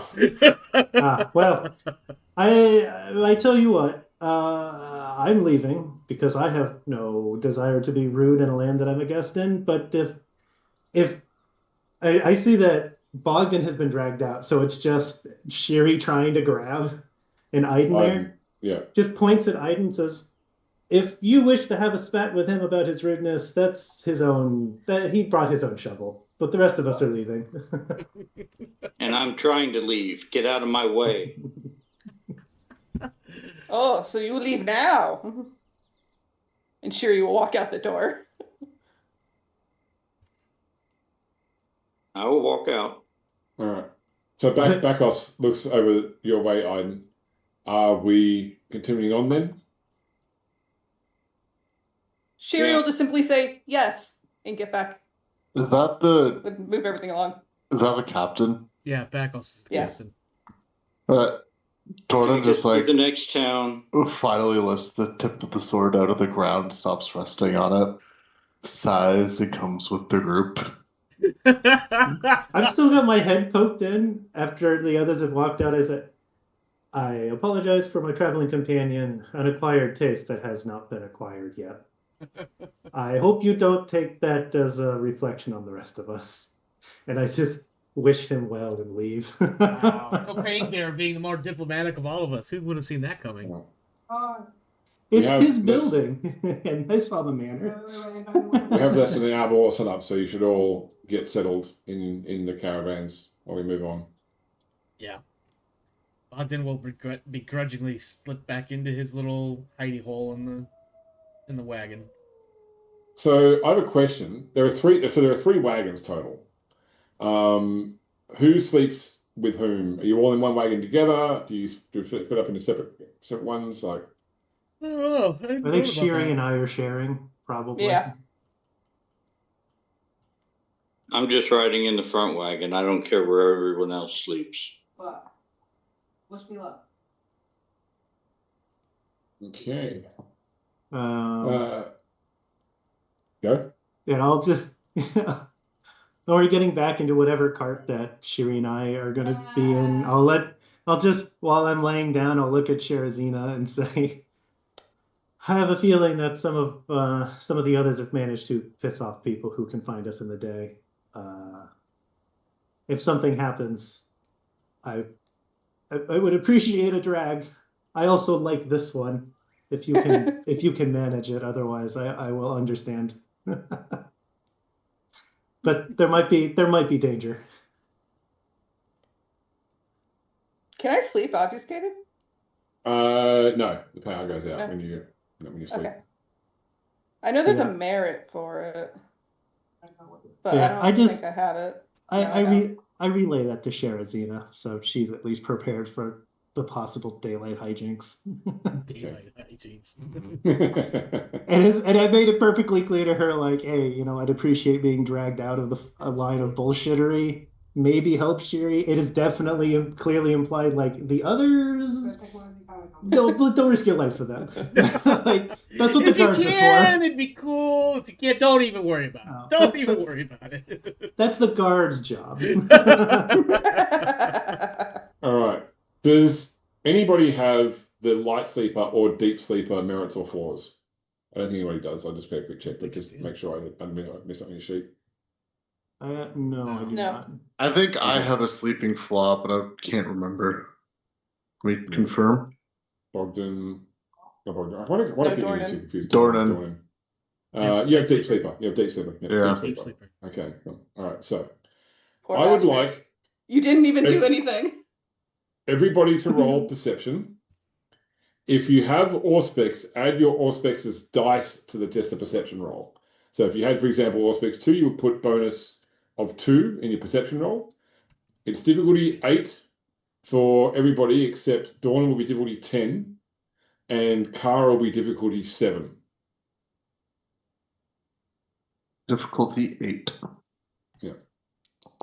Difficulty 10 for you, Dawn. Oh, difficulty 10 for me, yeah, because the deep sleeper. And Sorry. it's what plus suspects? It's just perception on its own plus Auspex. Yeah. Okay.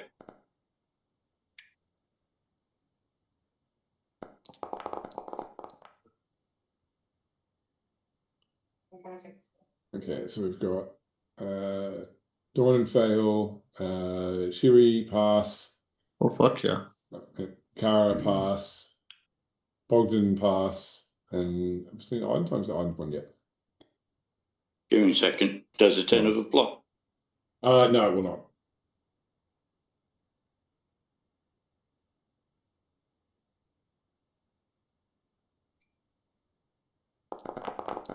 How big or small is she? Shiri's Oh. pretty small. Okay, those that succeeded, so it's everybody except for Dornan, looks like. Please roll your path or your road.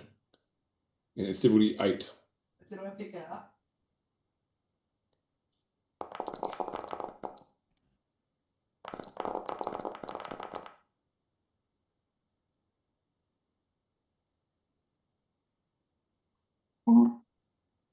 Okay, difficulty 8.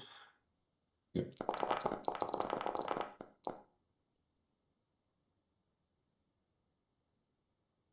And who are missing? He was just burning through willpower Shiri. tonight. Oh, so Shiri No, roll I one. did. Okay, You're missing cool. Dornan. Okay, so cool. Yeah, but Dornan failed the first roll. Okay. No, die Alright. failed, so Yeah. Yeah. So everybody except for Dornan is woken during the day by the sounds of like metal hitting wood, and as you sort of like your eyes pop open, you see like arrowheads spearing through the wood of or quarrel heads sticking through the wood of the caravan of the Wagons. wagon sides, and you hear like this sort of flowing whooshing sound, and then as burning torches are like thrown onto the top of the wagons as well. So this is where we're going to leave off tonight. When we come back, however many successes you got on that road or humanity roll will be how many actions you can take before your body forces you back to sleep again. Wow. I feel like we just got Oregon trailed. That's it? Well, you roll after that. You keep rolling after that, and once you get a total of 5 successes, you can stay up indefinitely. But so for example, you got 2 successes, so you roll Road to the Abyss again after 2 rounds. If you succeed, they add on to that. Once you've started for 5 rounds, you start up indefinitely. But at any point you fail that roll, you will fall back to sleep again. Mm-hmm. Aiden? Or no, never mind. This is real bad, boys. This is real bad. Also predictable though. Yeah, right? Thanks, guys.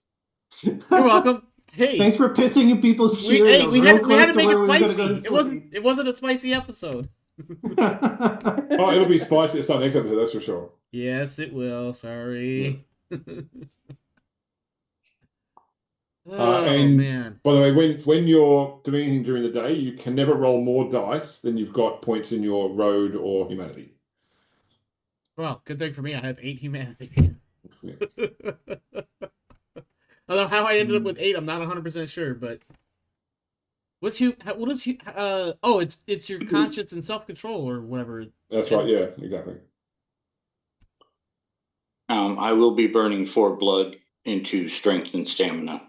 We've already We'll stopped. do for the session. that stuff. We'll do that I stuff know. next time. Yeah, we'll go into some of that sort of stuff then. But I know. I'm just letting you know. cool. All right. With that, James, feedback, outro comments. What do you got for us? Yeah, there are many ways that scene can go. And I think it pretty much went the worst way. Do we get a Fucking badge? shock. Do we get an achievement? I know, right? Surprise Pikachu face. Yeah, I mean, look, the main thing is that like Dominate 2 just walk like easy modes that, because you can just say let us stay, and that they'll let you stay there then, which has its own problems too.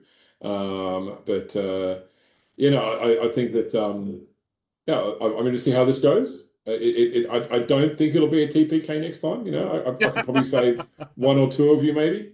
I have a plan to save myself. I feel pretty confident in it, but I can't save anyone else with me. You're just gonna bury yourself in the dirt, aren't you?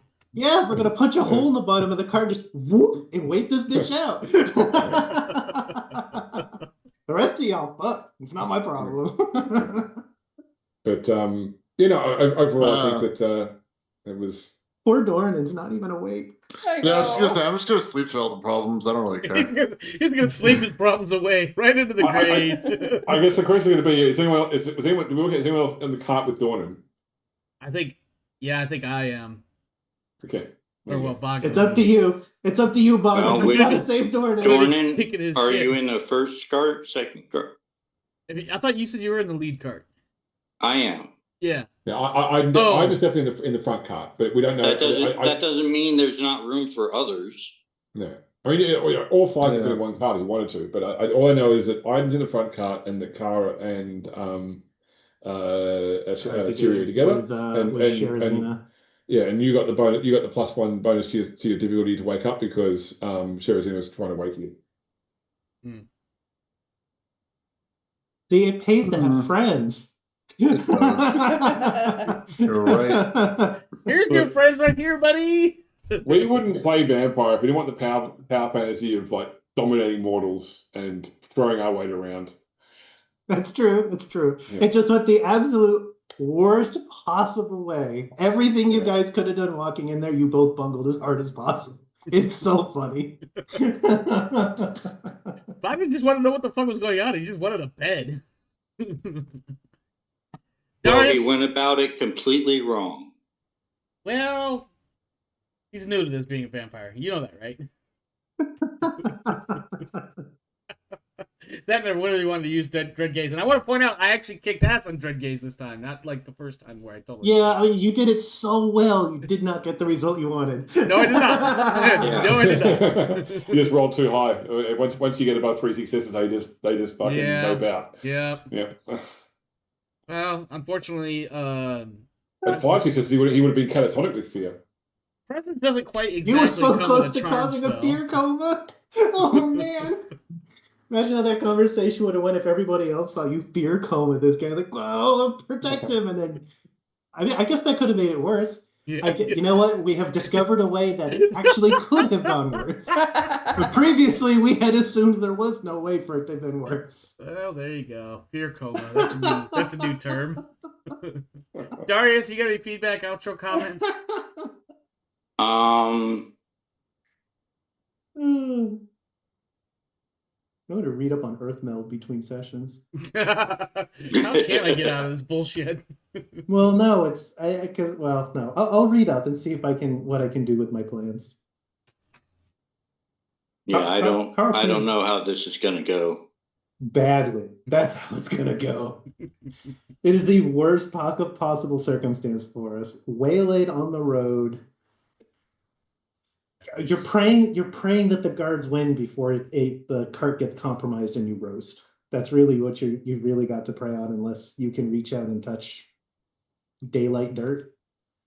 Daylight dirt. Yeah. Well, we've got, 5 ghouls and 5 mortals protecting us? 6. Yeah. And they're smart enough to like not ride through like open fields. Like they try to stay where the forests are, at least, a few feet from the caravan, so you can always dive into the woods and get some cover from sunlight. 6 because of what's her face? Oh, she's not guarding us.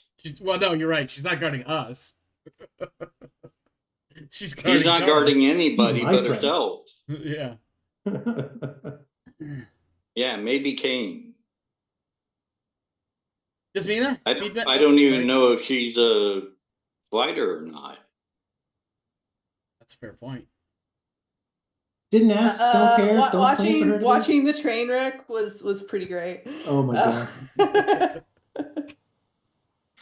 You're welcome. That's all I got to say. Thank you. Java, you got anything? I'm excited to see how Dornan sleeps through this mess and where Like a baby. That's my prediction. where that leads to. Don't say sleep like a baby to a man who just spent an hour trying to get a baby to go to sleep. That's fair. I deserve that. I definitely deserve that. Thank you, James.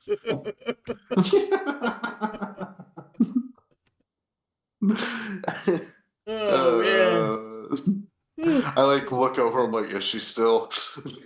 Oh, I hated those days. There was times when like I would be in there with my kid and I'd have to like kind of lean up and then over him, and then in the middle of trying to get situated without trying to wake him up, he just look at me. He's like, "Shit, you're obviously still awake. Never mind." Well, I've been telling Kane that like I made the mistake of only using one arm to rock her. So like when I hold her, it's on my left arm, like her head's in my left elbow. So Mhm. whenever I put her in my right elbow, she does not like it. She's not used to it. And which means that it's just my left side getting this massive pump, and my right side getting like nothing.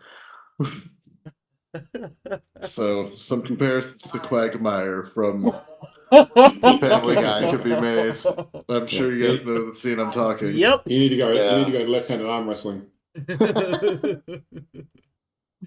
Kane, you got anything for us?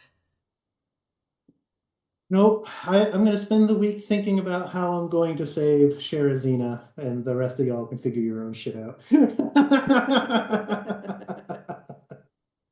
All right. Well, as for me, once again, James, thank you for the session. That was a lot of fun. I'm glad we were able to get together this week. How are we looking for next weekend? I'm free. Everybody Should good? be good. Yeah, I think I'm good. All right. As always, for this time of year, Saturdays. My intent going forward is Saturdays will be the only time I stream anything, unless I feel like streaming something random, some video gameplay or something. But as far as TTRPGs, probably starting in about a week or so, this will be the only RPG streamed throughout the rest of the year. And a lot of that will be based on what time I get home from work on Saturdays because of the holiday season rush BS stuff down with. Nothing on Monday or Wednesday? Monday and Wednesday are going to be a go for this week. We'll see how that goes. But traditionally, I also just kind of shut down for the holiday month because everybody has things going on typically. Okay. But more on that as the next few days come by. With that said, let's get out of here. Thanks for stopping by. Thanks for hanging out. Hope you enjoyed the show. We certainly did. And as always, Bogdan is the best character ever. If you disagree, I don't want to hear about it. Go somewhere else and yell that shit there. Stay safe out there, my friends. This world is a crazy dark place. So make sure you're doing what you got to do to take care of you and yours. As for me and mine, we are out of here. See you next time. Have a good one. See ya. Right?